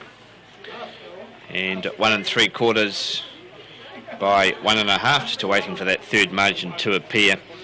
Manu Rama, that's win number 4 from box 1, and win number 10 overall, brings up the double figures tonight for Liz Doody, and it grabs a win here from the 2 Lola Baxter and the 6 Winfield Winter. So 1, 2, 6 and 4 will be the numbers, and the margins 1 3/4 a half, and there's your third margin 3/4. A nice performance here to Manu Rama. So we'll take a break here on Trackside 1 after the break, and Michael Gurin will wrap up the result for you on the first leg of Place 6. How good was Gold Ace? Gold Ace still in front. They go to war again. Terror to love. Hans Christian might bomb them both. Gold Ace won it. Gold Ace, Bettor's Delight's richest down under entire, standing at Neville Stud. Charm Spirit, a triple Group 1 winner at his last 3 starts by sire sensation Invincible Spirit, sire of the brilliant I Am Invincible. Charm Spirit, a Group 1 performer at 2, world class at 3. Now for his incredible Group 1 hat-trick. Charm Spirit, peut-être tout à la fin. Charm Spirit, Tornado, Charm Spirit devant Tornado. Charm Spirit, 2 Immortalius, a Night of Thunder. Charm Spirit has won the QE2. Charm Spirit, standing at Windsor Park Stud. Here on TAB Trackside, we cover all the bases. And now kick off your sporting day with TAB Trackside Radio. Broadcasting across the Mason, an unbeatable combination. The kick-off from 6 a.m. weekdays.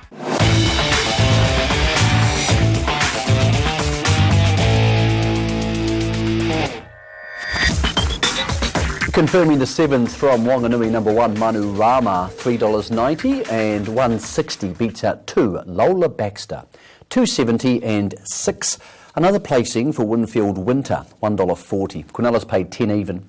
Trifecta 110, 60 cents.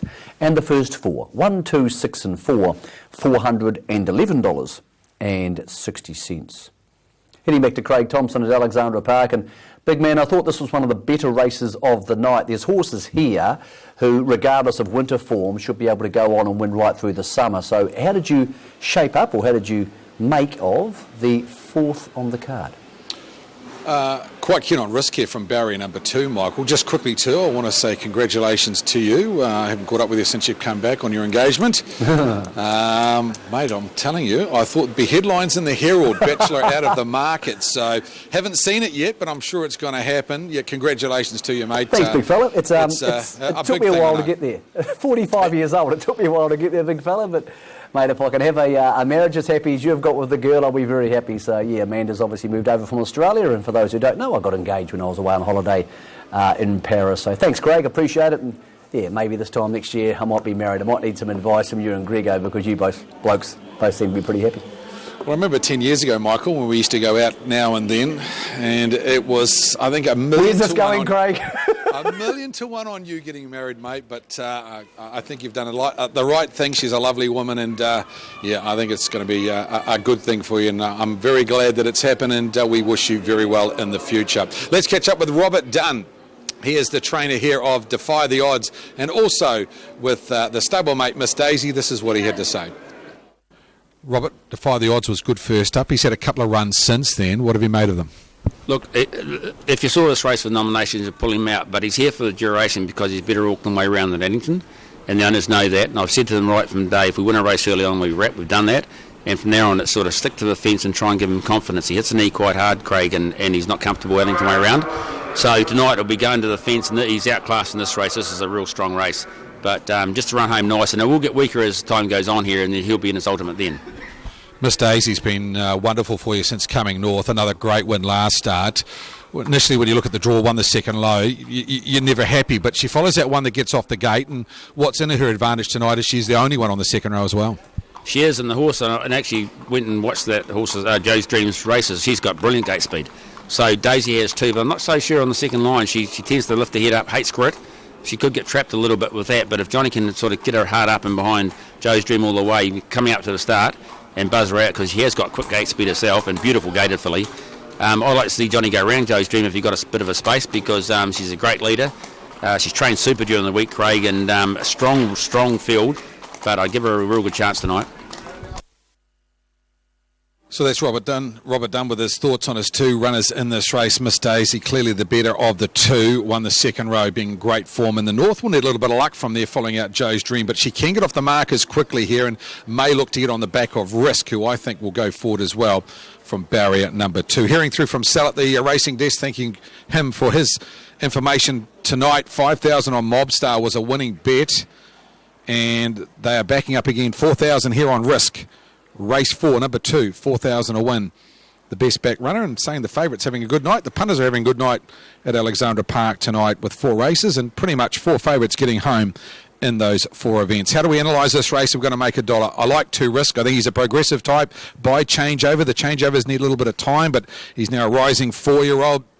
This one trained by Andrew and Lynn. Andrew in the cart tonight with Todd Mitchell, obviously driving Cyclone Kate for Gareth Dixon tonight, a horse that he's been associated right through the season with. So I thought Risk, barrier 2, too good for Better Mac last start.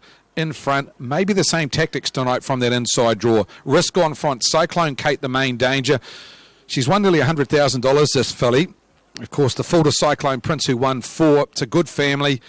This one, of course, owned by Kyle Mills, along with Gareth Dixon and Mark Lyon, Ant Strawn, a few of the boys. Had a lot of fun with this filly, Cyclone Kate, and she's been very consistent. Even though she's been beaten in the last 2, you look at what's beat her in the time that they've run.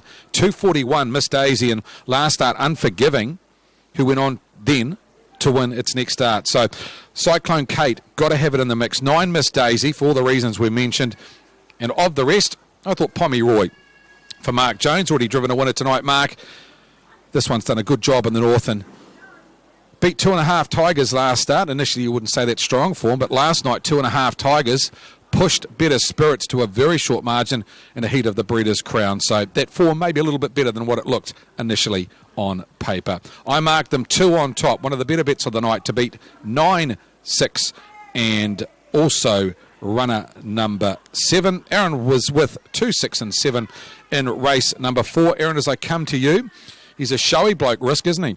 He certainly is. It was a very nice win last time. I've made him one of my bets of the night here, Andrew Neil, just with the draw advantage, 2.10 and $1.20 over his major rivals. He's running for a performance incentive bonus tonight as well. So he's on top for me over the 6 Cyclone Kate. She just continues to race well this campaign. The Wizard Todd Mitchell, Gareth Dixon, 7 Pommy Roy. He's well in the mix. Slick last half saw him home last time. Mark Jones and number 3 Sir Richie. 2, 6, 7 and 3. First leg of our middle treble as runners move up in behind the gate here. Craig, and again a big happy birthday to our mate John Baker. His birthday today, of course. We had his race down there at Cambridge last night. Do we tip him Risk here for his birthday present? I think you do, Aaron. You tipped him the winner last night to the Nicky Chilcott train runner, so I'm sure you go back to back here. Happy birthday, John. 70 today. Good on you, and I'm sure you'll be on Risk in race number 4. Let's head upstairs for the 4th tonight. Favourites having a good night at the office. And join Aaron White for the Lane Neve mobile pack. Craig and the runners in behind the mobile gate to bring them on to the lane. 2 1/4 laps under the ribbon of line at Alexandra Park. Good race this. Some very nice types. Risk will start the favourite out of barrier 2. Just about there. Lane Neve Mobile, green light up, and away they go. Risk comes out strongly with Cyclone Kate and also Franco Nikau heading forward. Joe's Dream will secure the back of the favourite as they work to the stables corner. They're followed then by Miss Daisy. She's got the opportunity to get away from the markers. John will take that opportunity. Then Sir Richie, Pommy Roy, and Defy the Odds to be the last as they pace out to the 1800. And the filly Cyclone Kate, she wants the lead. The Wizard Todd Mitchell will roll around Risk and take it. That'll leave Franco Nikau out parked, and Joe's Dream 3 back on the inside for Sean Grayling. 4 lengths Miss Daisy, 3 lengths away Sir Richie and the Magic Man Morris McHenry. Pommy Roy and the Jones Boy lead time and 40.8, and back last Defy the Odds. Into the back straight coming up, and the pressure's still strong in the lead here as Franco Nikau now works Cyclone Kate over, but Cyclone Kate, she's holding up the marker line. Risk in the meantime enjoys that lovely cushy run in the trail, and 3 back is Joe's Dream. 2 lengths Miss Daisy, followed by Sir Richie, Pommy Roy. 8 lengths away in the field Defy the Odds. The pressure relents a wee bit in front now as Abernathy takes hold of Franco Nikau, and Cyclone Kate, the Mark 3 filly. The first quarter in 30.8 in the Lane Neve Mobile pace. Risk is in the trail. Coming forward, here's Sir Richie. The Magic Man will take the opportunity to whip around the outside, and he'll get the lead to it. The judge with the circuit to go. Pommy Roy tracks him into the race. The filly trying to hold up the marker line around the stables corner and will just do it. So that will see Risk remain in the trail, and 3 back Joe's Dream. Then Franco Nikau and the stablemates Miss Daisy Defy the Odds. The last pair 30 and 4. The second quarter into the back, and now Sir Richie does work on to the lead over Pommy Roy. Back on the inside then was Cyclone Kate. Andrew Neal's got away from the inside with Risk as Franco Nikau got a bit ranked there. Back on the inside Joe's Dream, Miss Daisy and Defy the Odds. 500 to go in the Lane Neve as they turn off the back. Sir Richie leads by a length over Pommy Roy. Cyclone Kate will wait the passing lane. Risk is now on the 1-1 back straight quarter 30.6. Back on the inside then to Joe's Dream. Miss Daisy, she's got a bit left in the locker and about to get to the outside. Homeward bound Sir Richie, Pommy Roy. Risk out of the 1-1. Miss Daisy the widest. Cyclone Kate. Joe's Dream running on it. Sir Richie a length and a half. Joe's Dream piercing through and Risk down the outside. Sir Richie. Risk is starting to lengthen hard. Sir Richie, the Magic Man, and the Cooney and Tate Hopkins team. They'll get another one. They get home with Sir Richie second over Risk, and third in Joe's Dream. They were followed by Cyclone Kate. Then came Miss Daisy, Pommy Roy, Defy the Odds, and Franco Nikau. 240.8. 28 the final quarter. 58.7 the last half.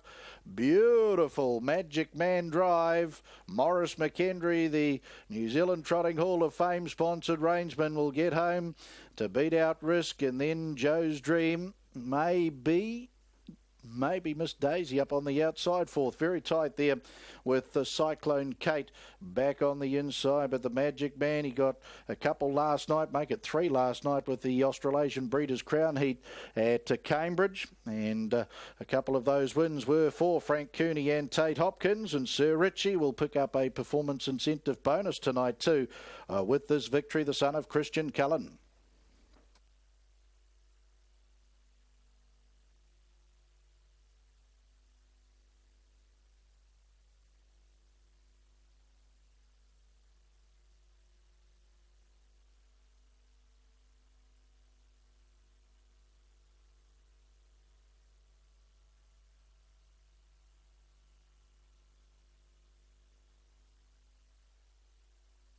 Official placings race 4, the Lane Neve Mobile Pace. 321-967. 321-967. Horse 3, Sir Richie, paced the 2200 metres in 240.86. Good mile rate of 157.6. Last 858.7. The 428. The margins 3/4 of a length, 3/4 of a length, 1 length. 321-967. Race 4, the Lane Neve Mobile Pace.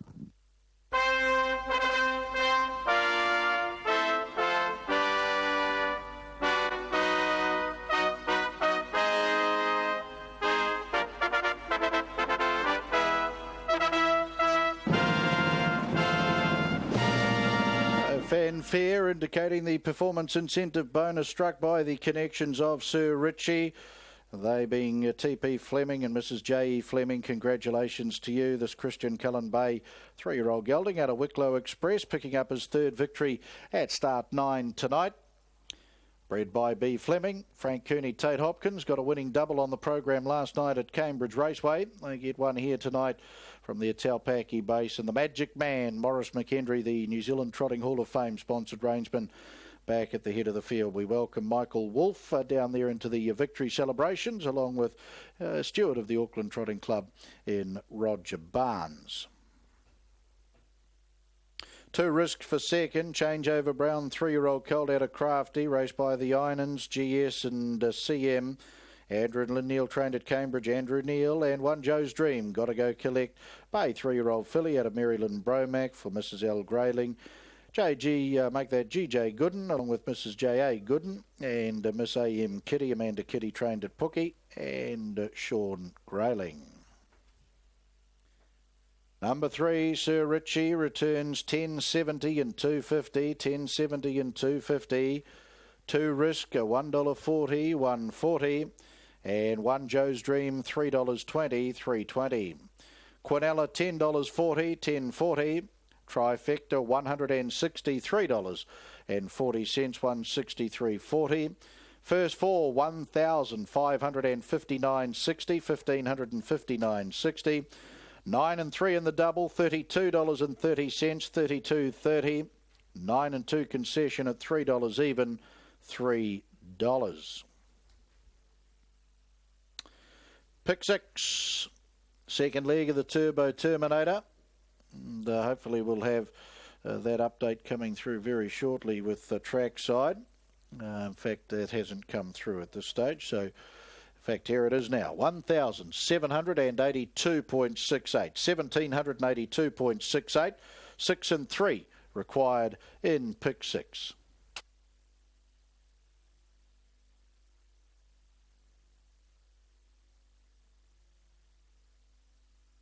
Second of the dual sulky action tonight as that rain starts to come in here at Alexandra Park. And this the Gribble, Churton and Taylor dual sulky race.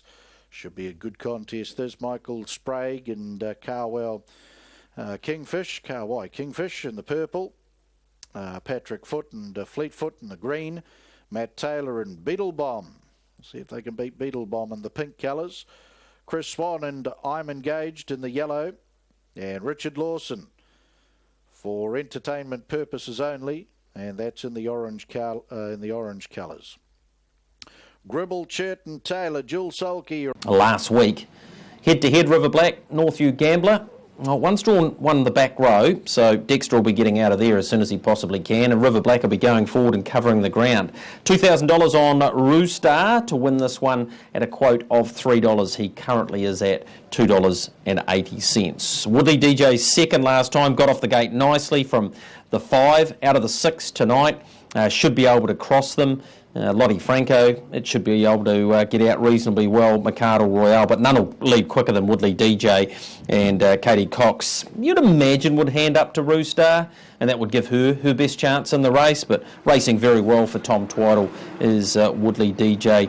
And Graduate Under Fire, he's been a bit in and out this season. Best run, 2 starts back, third behind Mighty Peruvian, who obviously, if he'd been in this final, would have been extremely hard to beat. Mark Mack, as I come to you, they'll run this at speed for sure, particularly with River Black in it, and there'll be a lot of speed out of the gate to ensure they try and stay in front of River Black. This should be a super race. Been looking forward to this one, Greg. The Young at Heart series. It's been a really well-conducted series over the last season or two, and this one has been no exception. Great speed they run it at, and I thought Roostar, with that third fresh up behind River Black, would be fit enough now to win this. River Black's been great.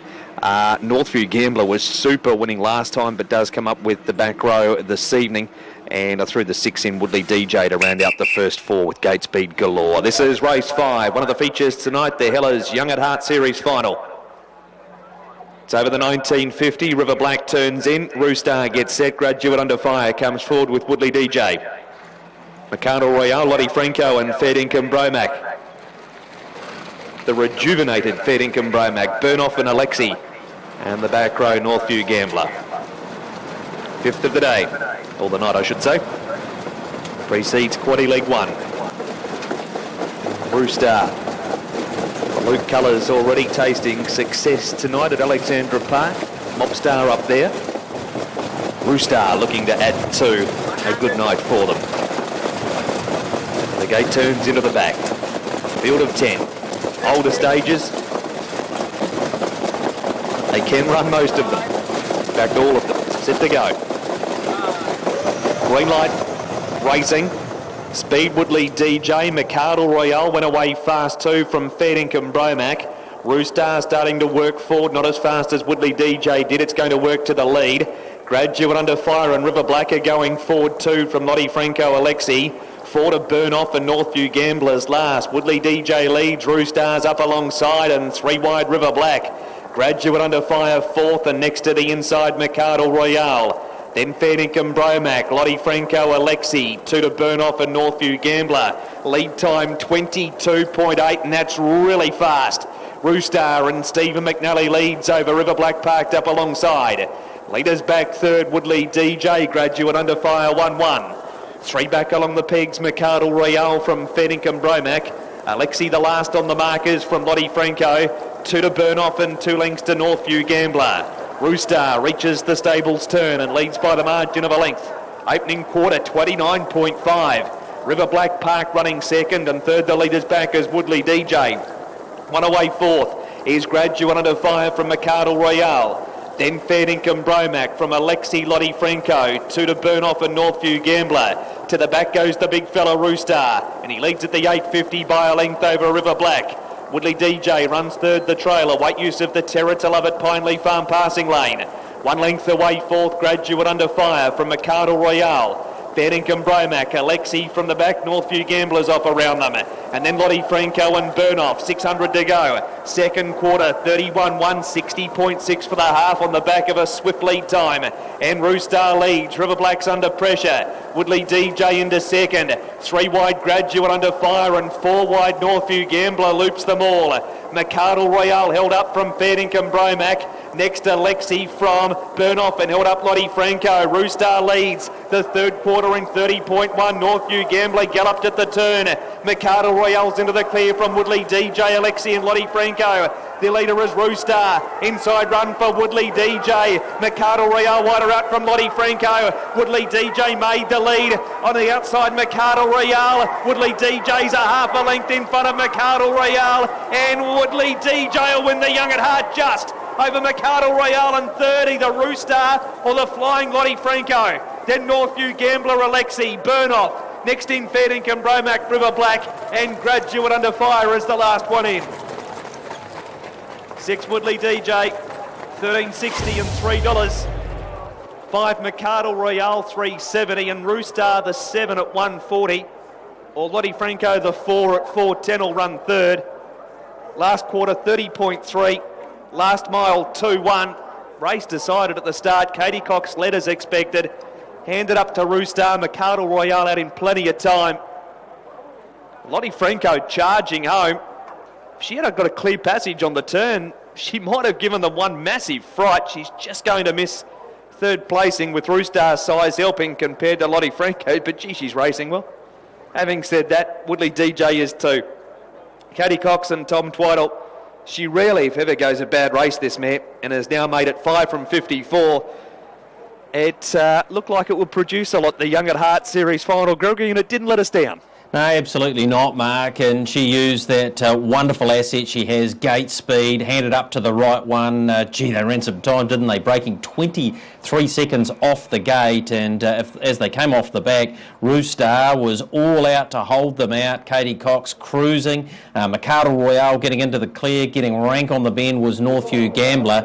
And this little horse with plenty of breeding delivers. Here's the judge's call to confirm. 5 McArdle Royale and third 7 Roostar. Fourth has gone to 4 Lottie Franco, from 10 Northview Gambler and 1 Alexi. 6, 5, 7, 4, 10, 1. The margins are short head, 1 1/4 lengths, ahead 4 lengths. Winner's time was 2:23.7, a mile rate of 1:58.6. The last 860 seconds, last 430.1.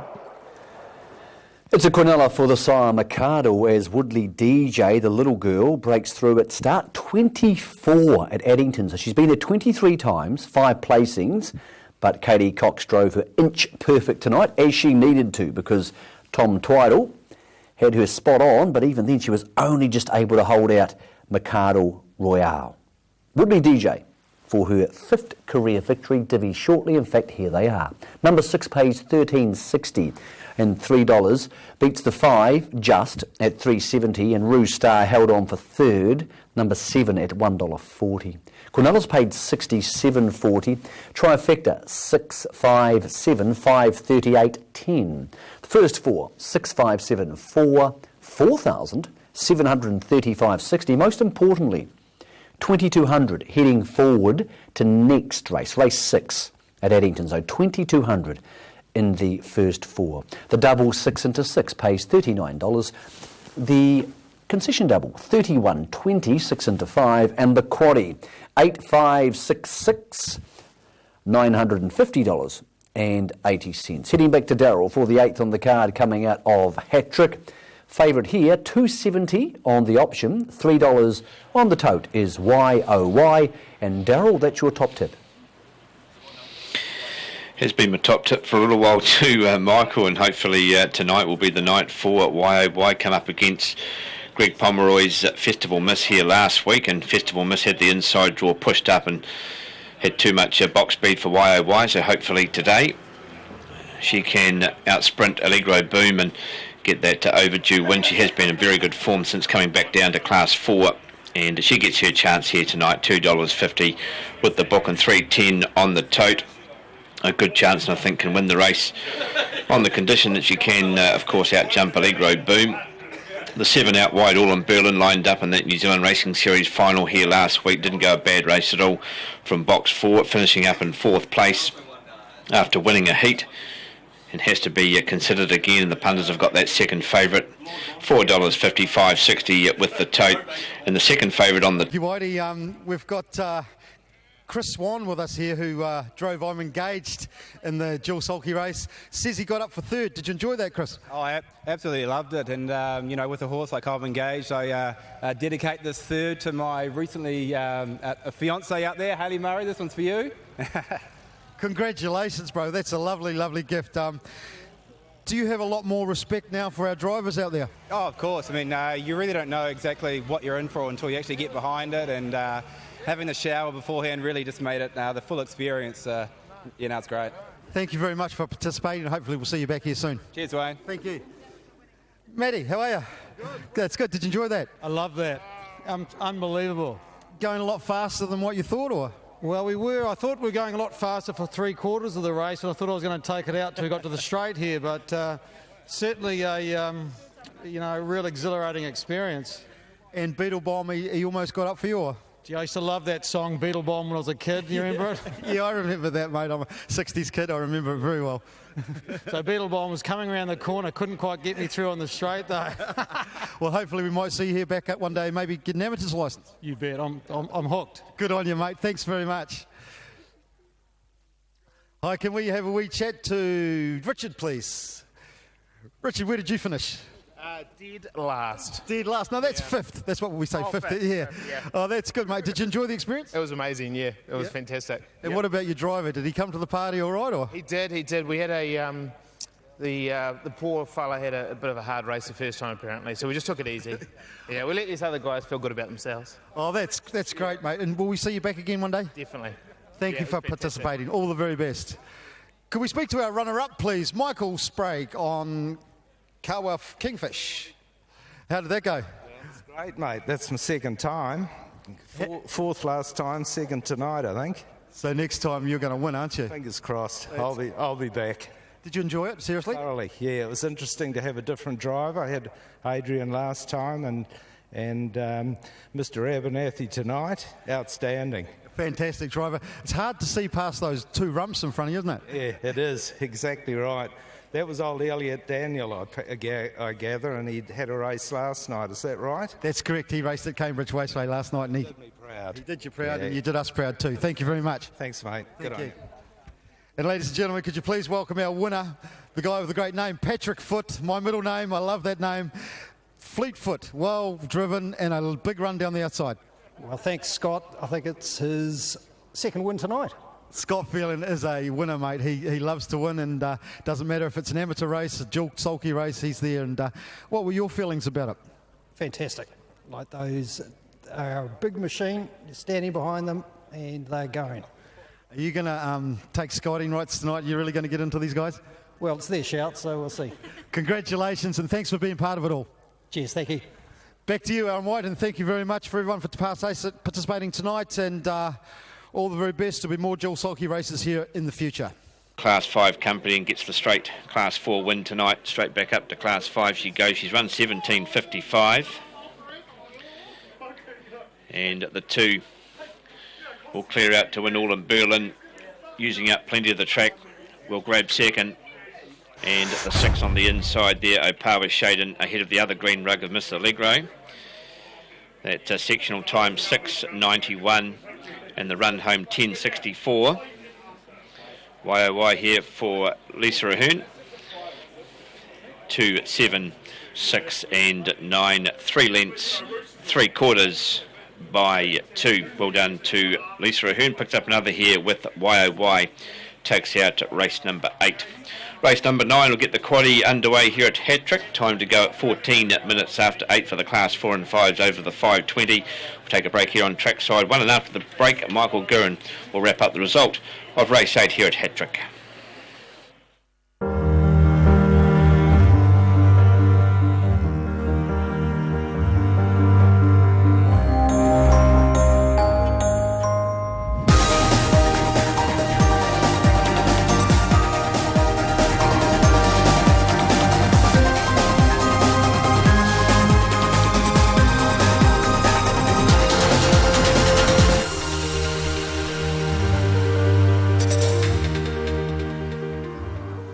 Just shows you if you do your homework, people, you start to look like Stu Lang. Well, to some extent. I can't believe a statistician of your maiden win was on this track. Tornado Alley, for me as a horse, you have missed. No, you got it wrong. So you watched the trials, but you missed the one trial you should. Elitist is the bet of the day. You've lost the faith. You know, it's just you can't pick them all, Steve. And well, you tended to. She will run another honest race for Australis, but maybe not today. Okay, well, good luck to you. Master and the Apprentice.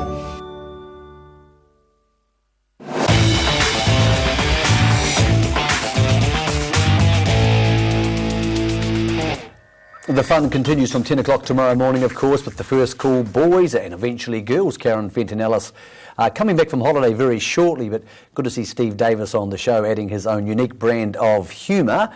And all of your racing information for your big Saturday comes in from 10 a.m. in the morning. Final field fixed odds are available for a lot of those races now. Also, big news coming out as we head back to Craig at the Alexandra Park presenting area. Well, very happy to hear the TAB say from August they'll be trialling opening fixed odds for Friday nights on Thursday nights, so you can couple up your harness racing horses and of course anything else. I think it's a move in the right direction. If it goes well in August, I expect it to be the norm come September, October and on for the remainder of the harness racing season.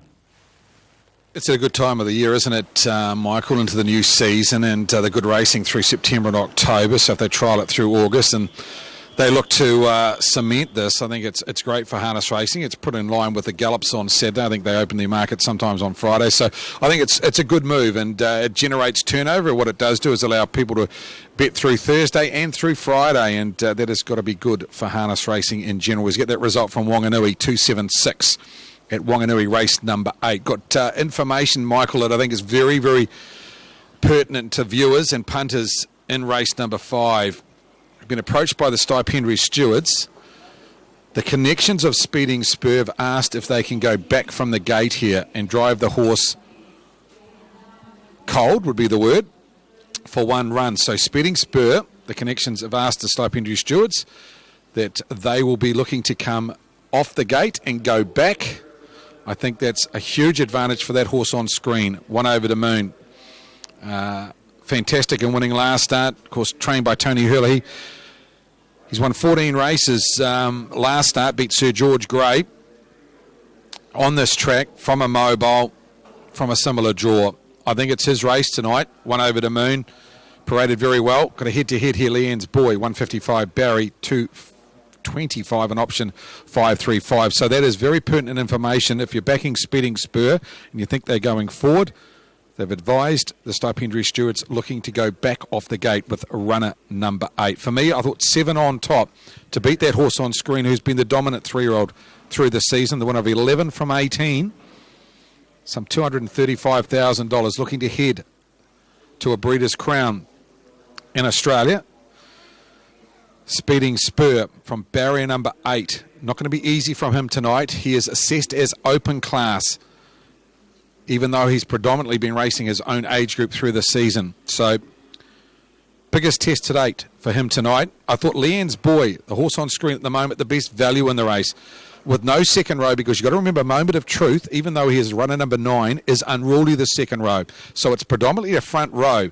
If Son of Lindini leads, like I expect it to do, Leanne's Boy could be your trailer here. Right place to be over the 1,700 metres, following a horse that can leave the gate. So Leanne's Boy, a great place bid at the $2.20. And of the rest, I found a place for the Millionaire Trotter in Vulcan. I know he's probably at the twilight of his career now, the rising 9-year-old, but he's been off big marks, and this race suits a lot better than probably the races that he's been in lately. I know he's at $32. I don't think he's a winning chance, but he's one that could certainly run into 3rd or 4th and help you tries in your first 4s.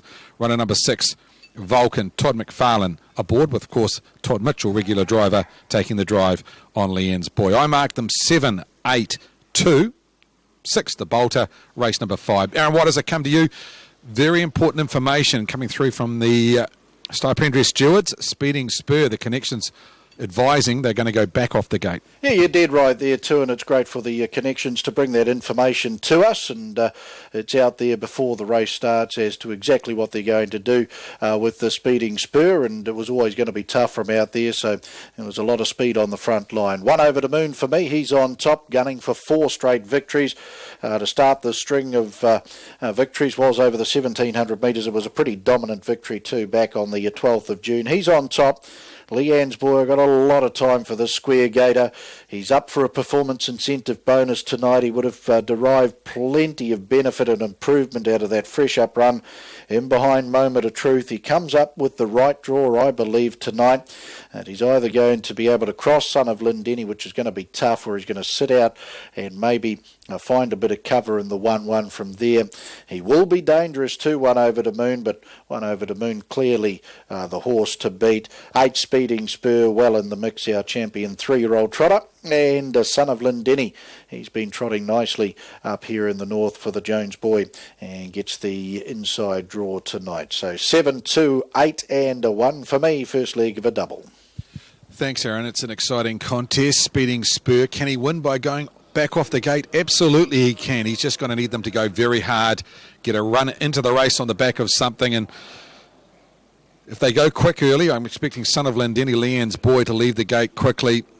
One Over the Moon will no doubt go forward from barrier number 7. One of our highlights tonight, the Somerset Falls Retirement Village Mobile Trot, featuring One Over the Moon, Speeding Spur from barrier 7-8. Look for them in the black colours and also the green colours of Woodland Stud. Let's head upstairs for race number 5 and join Aaron White. Craig, fourth leg of the Turbo terminating pick 6 tonight too. 180.98, 6, 3 and 6 to be live in pick 6.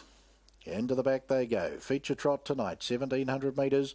Somerset Falls Retirement Village Trot. They're off. Son of Lindenny comes out strongly. As to the Millionaire Trotter, he's coming forward tonight. Vulcan, Leanne's boy. He's muffed his first mobile run.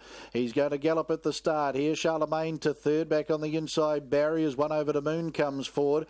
They're followed back in the field. Rare Opportunity to its inside. Moment of Truth. Speeding Spur taken back as advised. And further away in the field then to Leanne's boy as they sweep across the showgrounds turn and work into the lane, and Vulcan and Todd McFarlane, they find the top over Son of Lindenny. The run off the gate 5.9. Charlemagne Park, Barry 3 back on the inside. One Over the Moon's out of the 1-1, 30 and 3 the opening quarter. The Iceman with the favourites coming forward onto this leader quickly. Then Rare Opportunity, Moment of Truth and Speeding Spur, our champion 3-year-old, last of the winning chances. Leanne's boy out of it. They trot the stables corner their one and only time. Vulcan and Todd McFarlane with One Over the Moon right there the outside for Tony Hurley, Son of Lindenny and Mark Jones in the trail. Now Charlemagne with 1-1 cover for the final circuit. Barry and John Dunn 3 back on the inside. Rare Opportunity and Brent Mangos back with Moment of Truth and Peter Ferguson and Speeding Spur Joshua Dickey. 32 and 7 the second quarter. Vulcan through the back being pressured by One Over the Moon. The Stallion by Majestic Sun gets right up on the outside of the Millionaire Trotter, back on the inside Son of Lindenny. They're followed by Charlemagne. Here's Speeding Spur. Josh gets the champion 3-year-old right into the contest now, and he's coming around them quickly. Barry further back. Rare Opportunity, Moment of Truth, back straight quarter 30.2. One Over the Moon strikes the front. Vulcan's got a kick tonight though on the inside. Speeding Spur out wider. Charlemagne, Son of Lindenny homeward bound. Vulcan, One Over the Moon. Speeding Spur down the outside. Vulcan, One Over the Moon stretches strongly, and Speeding Spur 100 to go. Vulcan, One Over the Moon and Speeding Spur. One Over the Moon launches now after Vulcan and One Over the Moon. 1, 2, 3, 4 wins in a row. Nice win. Second Vulcan. Speeding Spur, great run from his draw. They were followed Barry and Charlemagne in a photo for fourth. Then Moment of Truth, Son of Lindenny. Rare Opportunity galloped around the final quarter. Leanne's boy galloped out of the gate. Will be the last one in. 2:07 is the time. 27.6 the final quarter. 57.9 was the last half. One Over the Moon. Oh, he's a nuggety type, isn't he? The Stallion by Majestic Sun. Tony Hurley, the Iceman, the trainer driver. Vulcan, he's tried very, very hard. The Millionaire, he'll go down a short margin, and Speeding Spur, a great run after being taken off the gate. Charlemagne will secure that first 4 spot. Somerset Falls Retirement Village Mobile Trot was always going to be a good race, but One Over the Moon continues on his winning way.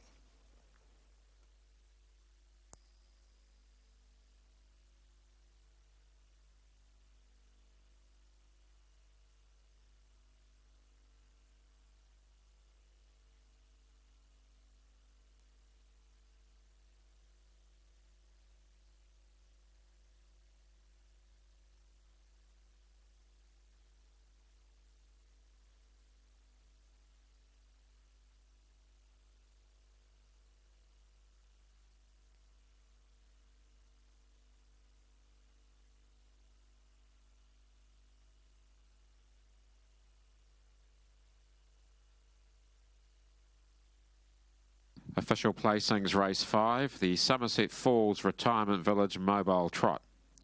768-439. 768-439. Horse 7 won over the moon. Trotted the 1700 metres from a mobile start in 206.98. Mile rate of 2 minutes, 0.2. Last 857.9. The 427.6. The margins are neck, 3/4 of a length, 2.5 lengths. 768-439, race 5, the Somerset Falls Retirement Village Mobile Trot. Judge Graham McLennan with the call, and one over the moon back at the head of the field. Strings 4 wins together. The stallion by Majestic Sun and one over Kenny. He's a 4-year-old bay. Race by breeders, Lex and Heather Williams, congratulations, and that is career win. 15 tonight at start. 42 for one over the moon. The Iceman Tony Hurley, the Mitavite and Woodland Stud sponsored rangeman back at the head of the field. The Mitavite Black Bike. Andrea Hinchco down there for Somerset Falls Retirement Village, along with plenty of the team too. Enjoying the action here tonight at Alexandra Park in their part of the victory celebrations. Steward of the Auckland Trotting Club, Gordon Robertson, also in attendance. 6 Vulcan Earl, 8-year-old bay gelding out of Epona, raced by R.A. Butt, Mrs. J.A. Butt and DJ McKenzie. Roddy Butt trained at Belfast, and Todd McFarlane. And number 8 for third, Speeding Spur. Good run by our champion 3-year-old. Pegasus Spur, Della's Speed Bay, 3-year-old colt for the Woodlands Partnership Syndicate. Kieran Reid, Andy Ellis, R.J. Taylor and D. Hewitt. John and Joshua Dickey trained at Amberley. And Joshua Dickey.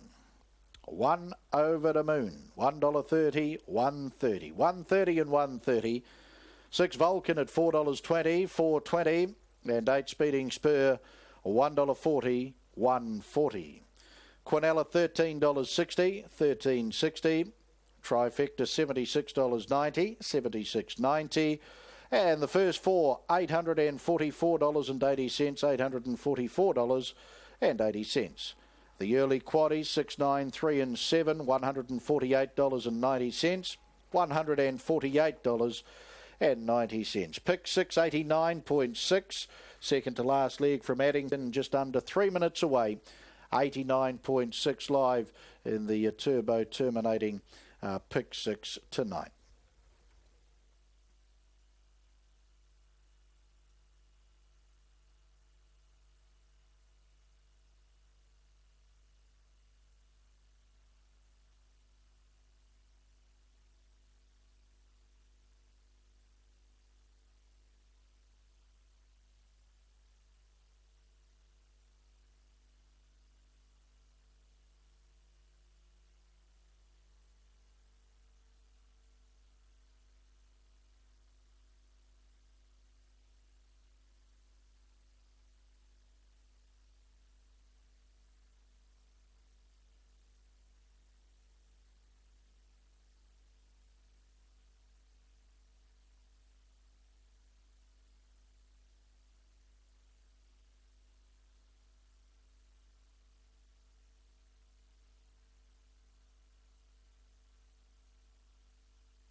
Three weeks ago behind Match Point. $3,500 here, Mark Mack, to win on Love to Dream at a quote of $2.80. But a cracking contest ahead has been the order of the night, hasn't it? Yeah, it sure is, Greg. And I think this is the race of the night. I just missed what you said, actually. I was having a bit of a Bit of a conversation up here. Bit of a what? Yeah, a bit of a waffle. Good at that. 3 Love to Dream on top. The beat 5 Zinzan. 14 Lavura because I like him. And 11 Jericho. 3, 5, 14 and 11. I know you boys have touched on it already, but black armband here with Robbie Close on Franco Harrington. Fitting that he wears a black armband in those colours of Tim Butt for the passing of Jack O'Donnell. Sad news, really sad news coming through overnight. So we've seen a number of armbands for Jack today, and I'm sure that will continue across the course of the weekend. And having so much success with Take a Moment, Franco Harrington to win those colours tonight will be a very fitting result. Coming forward, this is 6 A Electrical Mobile.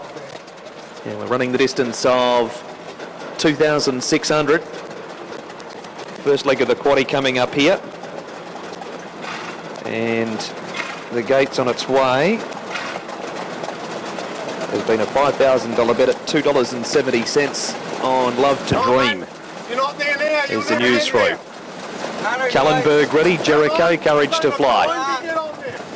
Franco Harrington and Lavura. Race number 6. Red light, gee, there's some noise coming from the scorer. Lavura's out the back. And possibly a gear problem on the 8 groomsman. But we wait for confirmation of that up on the gate. See what we can see here. Colin DeFilippi's got his hand up. Craig Thornley's yelling something out. How's your lip reading skills, Gregory? Any good there? No good. No. Certainly hand up, and obviously Craig was giving Peter Lamb some instruction too, so there must have been a problem there, and hopefully we'll hear through very shortly as to what that was, but they'll have to pull up here, as is mandatory in this day and age. Good crowd. And there is a good crowd, Mark. I thought it was off. Right. No, well you didn't have it on before, and now you've got it off. Yeah. I know you've had a long day, but we're trying to be professional here, Mark. Anyway, there's plenty of noise, isn't there? And there was a bit of noise in behind the gate too, as we get closer to a start. The first leg of the quaddie, and we're up over 12,500. So just waiting to hear through as to what the problem was. You'd imagine it was something to do with the steering, Michael Guerin. I'll try and get that information while you have a look forward to the next from the Wanganui Greyhounds. Thanks, Grego. Nothing serious, obviously, there with the horse. There's nothing wrong with him. A little bit of a gear concern. So CJ's an old pro. He put the hand up. The race gets delayed. That's more important than running the race and having a horse not giving you, the punter, the fair chance. Wanganui will be on the back of this, and it'll be really hard on the back of this. So if you want to bet into meeting code 9, race 9, now's a pretty good time to do so. Lisa Rahern's been the star of the night. There's a surprise on a Friday night at Wanganui. She has 3 in here. The more favourite of those is number 1, Check the Mail. Gets the inside box, that's always nice. $4.50 on the fixed, $4.40 on the tote. It actually shares the favouritism on the book, option 909, with Corborn Brick. So they're $4.50 each of 2 on the tote. Corborn Brick is actually $6.90. Fabio, named after the model of the 80s. Number 8 is at $5 on the options, $1.80. It's actually the place favourite. They're equal with the other 2 for Nathan Udy. It's $4.50 on the tote. So it's 1, 3 and 8 fighting out favouritism here for the 9th on the card. Let's get Daryl's thoughts on this. Daryl, 1, 3 or 8, was your top pick one of those 3 for race 9? Yeah, it's hard to say here, Michael. I've gone for the odd numbers here of 3, 5, 7 and 1. Just staying with the dogs that have been in this grade for a little while. We've got a couple of dogs coming back up. Punch on Jamie, Corborn, Phillip coming back up to a Class 5 company, and recently Thou Romeo. So Corborn Brick I have gone for in this first leg of the quaddie over the 5 Smash Allegro. Smash Allegro, of course, returning to the middle distance tonight. Has been sprinting up and sprinting well too, and can set them up in front here for a good part of the journey, and also putting in Kissing Gwyneth there as well. Just looking ahead to race 10, second leg of the quaddie, the 5 there as well, Air Raid and Speed Legend downgrading tonight. Race 11, third leg, Allegro Master, and pop some tags. Probably a field job there in race number 11 if you are looking to take a field in one of the quaddie legs in race 12. Big Boy Dino's got an outstanding box 1 record, and Sweet as Bro will appreciate getting back to the inside, and maybe Allegro Chaser, who had no luck in that event here last week. So interesting quaddie, and a good field to kick it off here too in race number 9. And taking a look at the market, as we can see, Check the Mail and Corborn Brick both are locked in here at $4.50. Thou Romeo's in great form for Deb Edlin. This one at $6, slightly better than what you are getting, or now on the tote at $6.20, so moving out now on the tote. And Fabio could be the forgotten dog in this too here for Nathan Newdy out there in box 8. Had that fresh out run here back on the 17th last week, and will be a lot stronger for that first up performance there. If you have just joined us here on Trackside 1, the false start there at Addington in race number 6, and not 100% sure if they are scoring up at this stage, but when we do get that call, we will get back to Addington for race 6. So we'll come back to you, Michael, as we get close possibly to Addington. May go before us here, and if so, we will have you back shortly for the first leg of the quaddie. Thank you, Daryl. Addington's going to run before Wanganui at this stage, so Addington to run before Wanganui. Get your bets on for the 9th at meeting code 9. But we'll head back to Addington. Greg O'Connor, you picked it. You said looked like the steering gear was the issue, and a broken or misplaced bit on groomsman, the delay in the 6th on the car, which adds to the nerves for those involved in the terminating Turbo Pick 6. Yeah, just under 90 live, Michael, so certainly does, and what a great news that is for next Friday night to complete the season. Heads up there to, or big thumbs up rather, to Michael Dorr and the team there, certainly well and truly worth playing into. 89.60, Lucky Luciano at around $8, Sir Richie 10, Woodley DJ 13, and of course an anchor for so many, One Over the Moon, playing into that $61,000. 704, what a wonderful pull that was to get it up to this evening. Michael, you're still with us, and the bit being replaced there on Groomsman, who is Harness Plus eligible here, along with Albuquerque, Incredible Anvil, Uncle Ben, and Courage to Fly, so some real incentive for those connections here. Yeah, he's a horse who's been around a bit, Grego, so I would suggest a bit gear change wouldn't bother him. Just thinking out loud before Gregory, watching Speeding Spur, I don't think I can remember a stronger New Zealand challenge for the Breeders' Crown. We have Speeding Spur, who would be a dominant favourite in any 3-year-old trot market. We have our Waikiki Beach, the Orange Agent who won last night. She'll have backup from Start Dreaming going across there, and also Linda Lovegrace. You've got Follow the Stars, you've got High Gate, who's an outstanding young trotter. Dream About Me won her heat, of course unbeaten at Menangle on Tuesday after Heaven's Trend, the best 2-year-old in Australia, galloped on the following Saturday. Grego, it's an amazing team we have coming up for the Breeders' Crown. Heaps of that at Ballarat on August 22nd, and then maybe we'll try and get some special coverage together on the August the 30th on the Sunday, Grego, because it's going to be a day. I don't think we've ever seen one like it before. We could have 7 or 8 New Zealand favourites at the Breeders' Crown. Yeah, I think you're right, Michael. I know you're right, because that array of horses and the quality we've got there, and particularly the All-Stars team, just talking to Mark Smolenski, of course, who breaks all of their horses in, 49 babies he broke in from the sales. I think he said Mark spent about $2.5 million on those yearlings. He believes he didn't have many duds. That's quite scary, isn't it? About 32 to 35 of those 49 he thinks could be 2-year-old winners. As I come back to you, because I understand the Greyhounds will go before race number 6, the first leg of the quaddie here. Yep, change of provisions here, because we are going back to hat-trick. So meeting code 9, race 9 is the next up. If you're betting in the tab or you're betting over the phone service, meeting code 9, race 9 is next up, and then we're heading back to Addington, also on the back of that Alexandra Park. Things getting congested here on Friday night. Hope you're backing a winner as we head back to Darryl for the slightly delayed 9th on the card. Thank you, Michael. Yes, the quaddie about to get underway here at Hattrick Raceway, and once again a very good betting race. Number 1, Check the Mail, remains favourite with the book, and now into 390, 180. It gets that inside draw, outstanding box 1 record here. Check the Mail, and always a good chance to get on the one with that very good inside record. Corborn Brick looking to bounce back after picking up a win here in Class 4 and 5 3 starts ago at the beginning of the month, and since then has gone on to the Manawa 2, picking up a second. Didn't get into it here 2 weeks ago,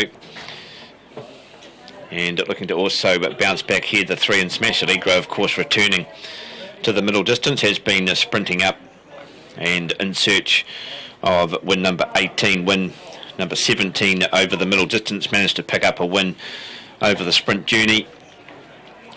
And also 7 Kissing Gwyneth and Fabio out wide there. Fabio, of course, lined up, had a fresh up run here last week. Ran a good race 2 from box 5 into 3rd, and will take plenty of improvement from that.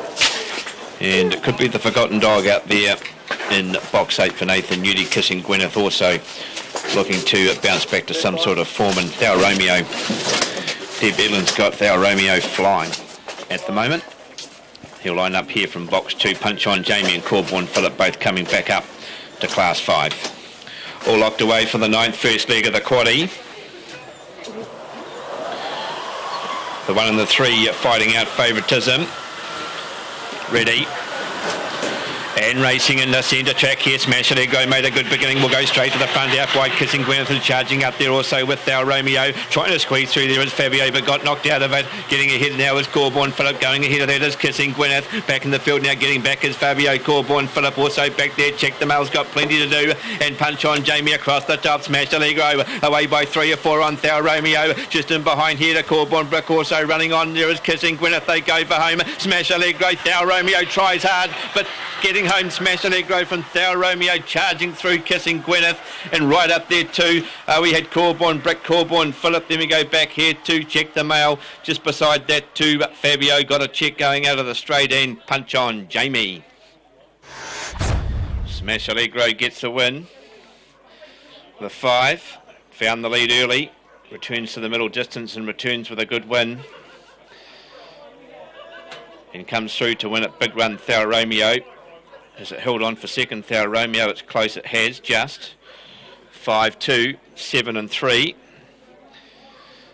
30.49 the winning time. And Smash Allegro has been in great form over the sprint journey. Comes back to the 5.20 straight to the front, sets him up in front. Run home here 11.90. Just waiting for the sectionals to come up. 1.5. They are scoring up here at Addington, so we'll go straight to Mark McNamara for the delayed coverage here of race 6 at Addington on meeting code 8. Darrell, and the gate around the bend. Broken bit on Groomsman. Reason for the full start and the delay. Here we go. Quaddy leg 1. Take 2.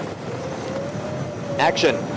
Incredible Anvil, Albuquerque away fast, Love to Dream, just okay off the gate. She's going to be 3 wide in the early part as Incredible Anvil is hard driven to cross over in front of Albuquerque. Jericho got a beautiful run through from the second row from Courage to Fly, and 3 wide Zinzan. Kallenberg's inside of Franco Harrington, and a length and a half away next as they went down and out of the straight is Change the Rules. 2.5 to Smithy from Groomsman Lavura, and Uncle Ben's gone back to the tail. The leader is Jericho. Love to Dream's up alongside, and the leader's there for her. Running third, Incredible Anvil, and Albuquerque fourth from Courage to Fly. 2 to Zinzan. 1.5 Franco Harrington from Change the Rules around Kallenberg. And then Smithy, Groomsman, Lavura, and a length and a half to Uncle Ben. That's the order out near the 1,800 metre mark, and Love to Dream and Tim Williams leads a length and a half. Second, trailing Jericho. 3 pegging third, Incredible Anvil, and fourth is Albuquerque. 2 lengths Courage to Fly, leading up the outside row in front of Zinzan. Kallenberg's next to the markers. Half a length to Franco Harrington, who's in front of Change the Rules. It's around Groomsman. Smithy, third last. Uncle Ben's off around them 3 wide. And back to the tail end is Lavura. It's Love to Dream. Top of the stretch, 1,400 to go with the lead time in 1:12.3. Second, Jericho, and a length and a half to Incredible Anvil. Parked up Courage to Fly, 3 wide both Uncle Ben and Lavura now. Albuquerque, 4 back the pegs from Zinzan, 1.5 Franco Harrington. Down next to the markers is Callenberg from Change the Rules, and then Groomsman, and Smithy is last. They've got a round to go. And Love to Dream leads. 3 wide, Lavura comes forward to second. Leaders back third, Jericho. Shortly to be 1 is Uncle Ben from Incredible Anvil. Courage to Fly, 3 back the outside from Albuquerque. Next to Zinzan. Callenberg's on the pegs from Franco Harrington. And then came Groomsman, Changed the Rules, and 2 to Smithy. The first quarter, 32.3. And Love to Dream looking to make it 3 in a row. Turns to the back at the half mile and leads by a length over Lavura. Jericho's running third. He'll wait use of the Terror to Love at Pineleaf Farm passing lane. Here they come from the back. Smithy 4 wide. Now works 3 up around Uncle Ben from Incredible Anvil. Zinzan driven up to follow Smithy now from Courage to Fly. Albuquerque's on the pegs, then Changed the Rules, Franco Harrington. Callenberg and Groomsman. Second quarter, 30.7, 63 the half, 4.50 to go. Love to Dream leads half a length, Lavura. 3 wide is Smithy. Waiting on this run, Jericho from Uncle Ben. Next to turn in Zinzan. It's following Smithy from Incredible Anvil driven up. And then Courage to Fly and Change the Rules. Third quarter, 29.3. Love to Dream leads in. Jericho's on the Terror to Love lane and Lavura's in for the fight too. Love to Dream leads. Jericho inside, Lavura outside. Jericho's a danger to Love to Dream. Really smart drive this Bose McNally. Jericho won it at the start and won the race. Beat Love to Dream and the Flying Courage to Fly. Then Lavura. Next in Uncle Ben from Franco Harrington, Smithy, Zinzan, and Change the Rules all in a row. From Groomsman, Albuquerque, Callenberg, and Incredible Anvil. 3 in a row for Jericho. Stephen McNally and Brent White, $10 and $2.30.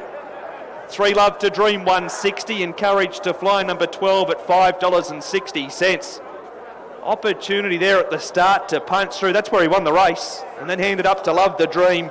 28.4, 2 minutes, 0.7 for the last mile. It was a smart drive by Steve McNally. Opportunity there, Greg, and he set himself up for the win a long way out. Yeah, this horse has done a great job since joining the Brent White team, owned by Ross McCutcheon and Dee Borlace. That's 4 from 27 now. That's the first leg of the quaddie, and you need the 11 on your ticket. Not only in that, as I come to you, Michael Guerin, or am I going straight to the track here? We'll go to Michael first. She's done a great job. Small stable, Brent White, but this horse certainly flying at the moment. Yeah, good strike rate trainer, Greg, with horses who probably aren't the best bred or performant horses in the world. So well done to Brent and Bose McNally. He's not scared to go forward on them. Beautiful drive there, as Mark said. Interesting race coming up here for the next on the card, Craig, because Vice Consul's the favourite, and he sort of has to be. But, Craig, for mine, he's been a touch disappointing. He seems a horse who can go super and run second in an intermediate grade race and then just one bat, as he did last week, and run second in this type of field. Got a little bit of a theory about him, Michael. I'm not sure if I'm right or wrong, but my theory is I reckon he's a far better horse when he's in front. He doesn't really try from in behind. You watch his best races. When he's in front, he'll give you 100%. When he's in behind, he'll gawk around. He doesn't really put in. He'll chase them down. But he just, I think he's a different horse when he can dictate. And I reckon Tony Hurley from barrier number 1 tonight, with no second row, Return to Send as a follower. So I think he'll jump straight onto his back. The only one that would worry me getting across at the start would be God Forbid. So I put him on top, Vice Consul, basically on the thought that if he stays in front, he can win this race. Unforgiving had his measure last start, but I thought it was a really nice drive by Stephen Reid. Got the front, dictated, sprinted up the lane. There was only a nose between them last start. I think if Vice Consul stays in front this week, I think you can turn the tables on Unforgiving. So there's 8.56 live. I can't give you the pick 6 will pace because that result hasn't been confirmed with Jericho, but 8.56 live going into this last leg, where you would think that Vice Consul will have tickets on Return to Sender, Unforgiving, and maybe the odd one on God Forbid, but 8.56 live going into that last leg, 61,000. I put him on top 2 in front of 5 Unforgiving, 6 God Forbid, and 3 Return to Sender. Don't have time to hear from Robert Dunn. What he did say was he was initially a little bit disappointed with Return to Sender's run last start. He thought it had the trail behind stablemate Geisha Girl, but just didn't round off the last 100 metres. What he did say is Geisha Girl is going very well at the moment. He thought Return to Sender had every opportunity to get into the trail tonight, and if he's following Vice Consul, will get his chance. Let's head upstairs for the Class 2 to 4 pace over the 2,200 metres. Enjoy now. Yeah, thanks, Craig. Yet another very good field. Just the half a dozen runners, but a few chances in the race. Starter Frank Phelan has them up and behind the yellow bar arm. Vice Consul into favouritism 210, 320 Return to Sender 410. Unforgiving on the tote. 8.56 live in the turbo terminating pick 6. This the final leg. He'll take it. Let's find out. HFC Group, Mobile Pace, green light, and they're often pacing. Return to Sender's out well. Vice Consul, now God forbid she's going to show her customary gate speed and get the early lead here. So God forbid takes over 2 circuits out over Vice Consul. Return to Sender drops in. They're followed by Stars and Sound and Philip Butcher. Unforgiving Stephen Reed taken back, as to Art Eye Special with Brent Mangos aboard. So heading out to the 1,800 metre mark, and God forbid the El Sumir. Abernathy doing the driving away 2.5. Vice Consul, the Iceman Tony Hurley, looking for back-to-back victories. He's got the nice run in the trail. Then Return to Sender and John Dunn third. On its back is Stars and Sound. Unforgiving second last. And back last Art Eye Special. 42.3 was the lead time. And God forbid getting on with business nicely to the end of the back straight and onto the showgrounds turn. Away by 2. Vice Consul, the race favourite, gets that lovely drag in the trail. The second favourite, Return to Sender's got the back of the favourite. Then Stars and Sound. Unforgiving, she's back second last. The Reed man's about to bring her forward though now.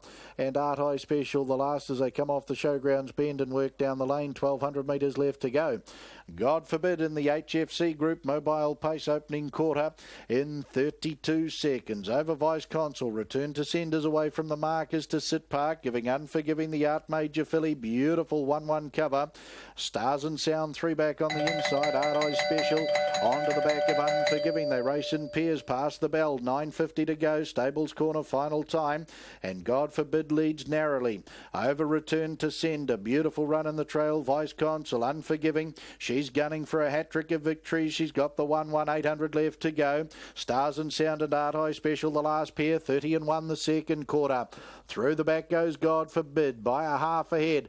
On the outside, Return to Sender. Vice Consul sweating the passing lane run.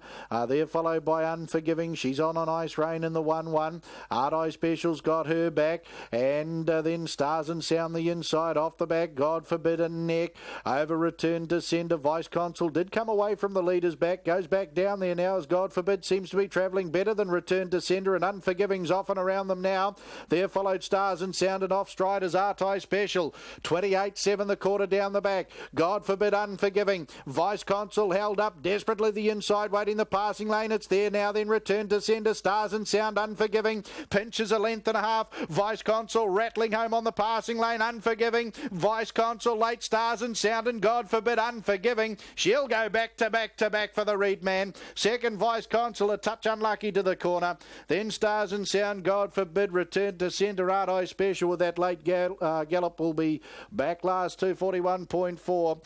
28.1 was the final quarter. 56.9 the last 800 metres. The Reed man took her off the gate tonight. She got a lovely drag into the 1-1. On the back of Return to Sender, sent from the 400, and she'll pick up her treble of victories in good fashion. Second over, Vice Consul, yet another placing for him. Stars and Sound will find the line attractively for third in front of God forbid in the HFC Group Mobile Pace, and it goes the way of number 5, Unforgiving.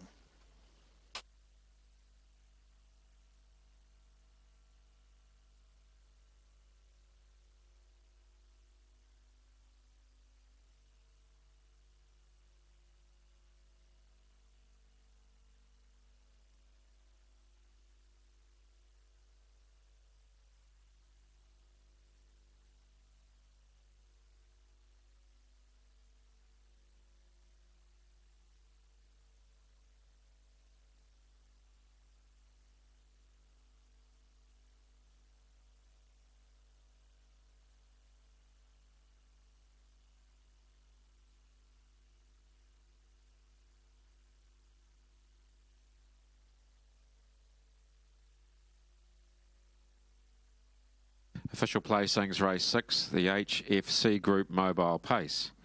524-637. 524-637. Horse 5, Unforgiving, paced the 2200 metres in 241.38. Mile rate of 158. Last 856.9. The 428.1. The margins are half length, a neck. 524-637, race 6, the HFC Group Mobile Pace. Unforgiving completes a hat-trick of victories tonight in good fashion. Simon McMullen, Stephen Reid, Chris and Tina Barlow, along with J.A. and Mrs. T.C. Screen, the owners. Stephen Reid, Simon McMullen trained at Pukekohe, and the Reid man to come back at the head of the field. Stephen Reid, Unforgiving, win 5 at start 18. Tonight, Art Major, Pure Envy, Bay 3-year-old filly, bred by co-owner Chris Barlow. 2 Vice Consul for a second. Rob Foster down there, part of the victory celebrations for HFC Group. Roger Barnes, steward of the Auckland Trotting Club, also in attendance. 2 Vice Consul, Washington VC, Better Than Better, Brown 4-year-old gelding for a second. Butterworth Racing Syndicate, the ownership, Tony Hurley, the trainer and driver, and 4 Stars and Sound Art Major Bay 5-year-old mare out of Star of Tonight for E.J. Edwards. Logan Hollis and Shane Robertson trained at Pookie, and Philip Butcher. The totes will show. Unforgiving at $3.50 and $1.90, $3.50 or $1.90. 2 Vice Consul, $1.60, $1.60. And Stars and Sound, no third dividend. Quinella, $2.20, $2.20. Trifecta, $62.20, $62.20.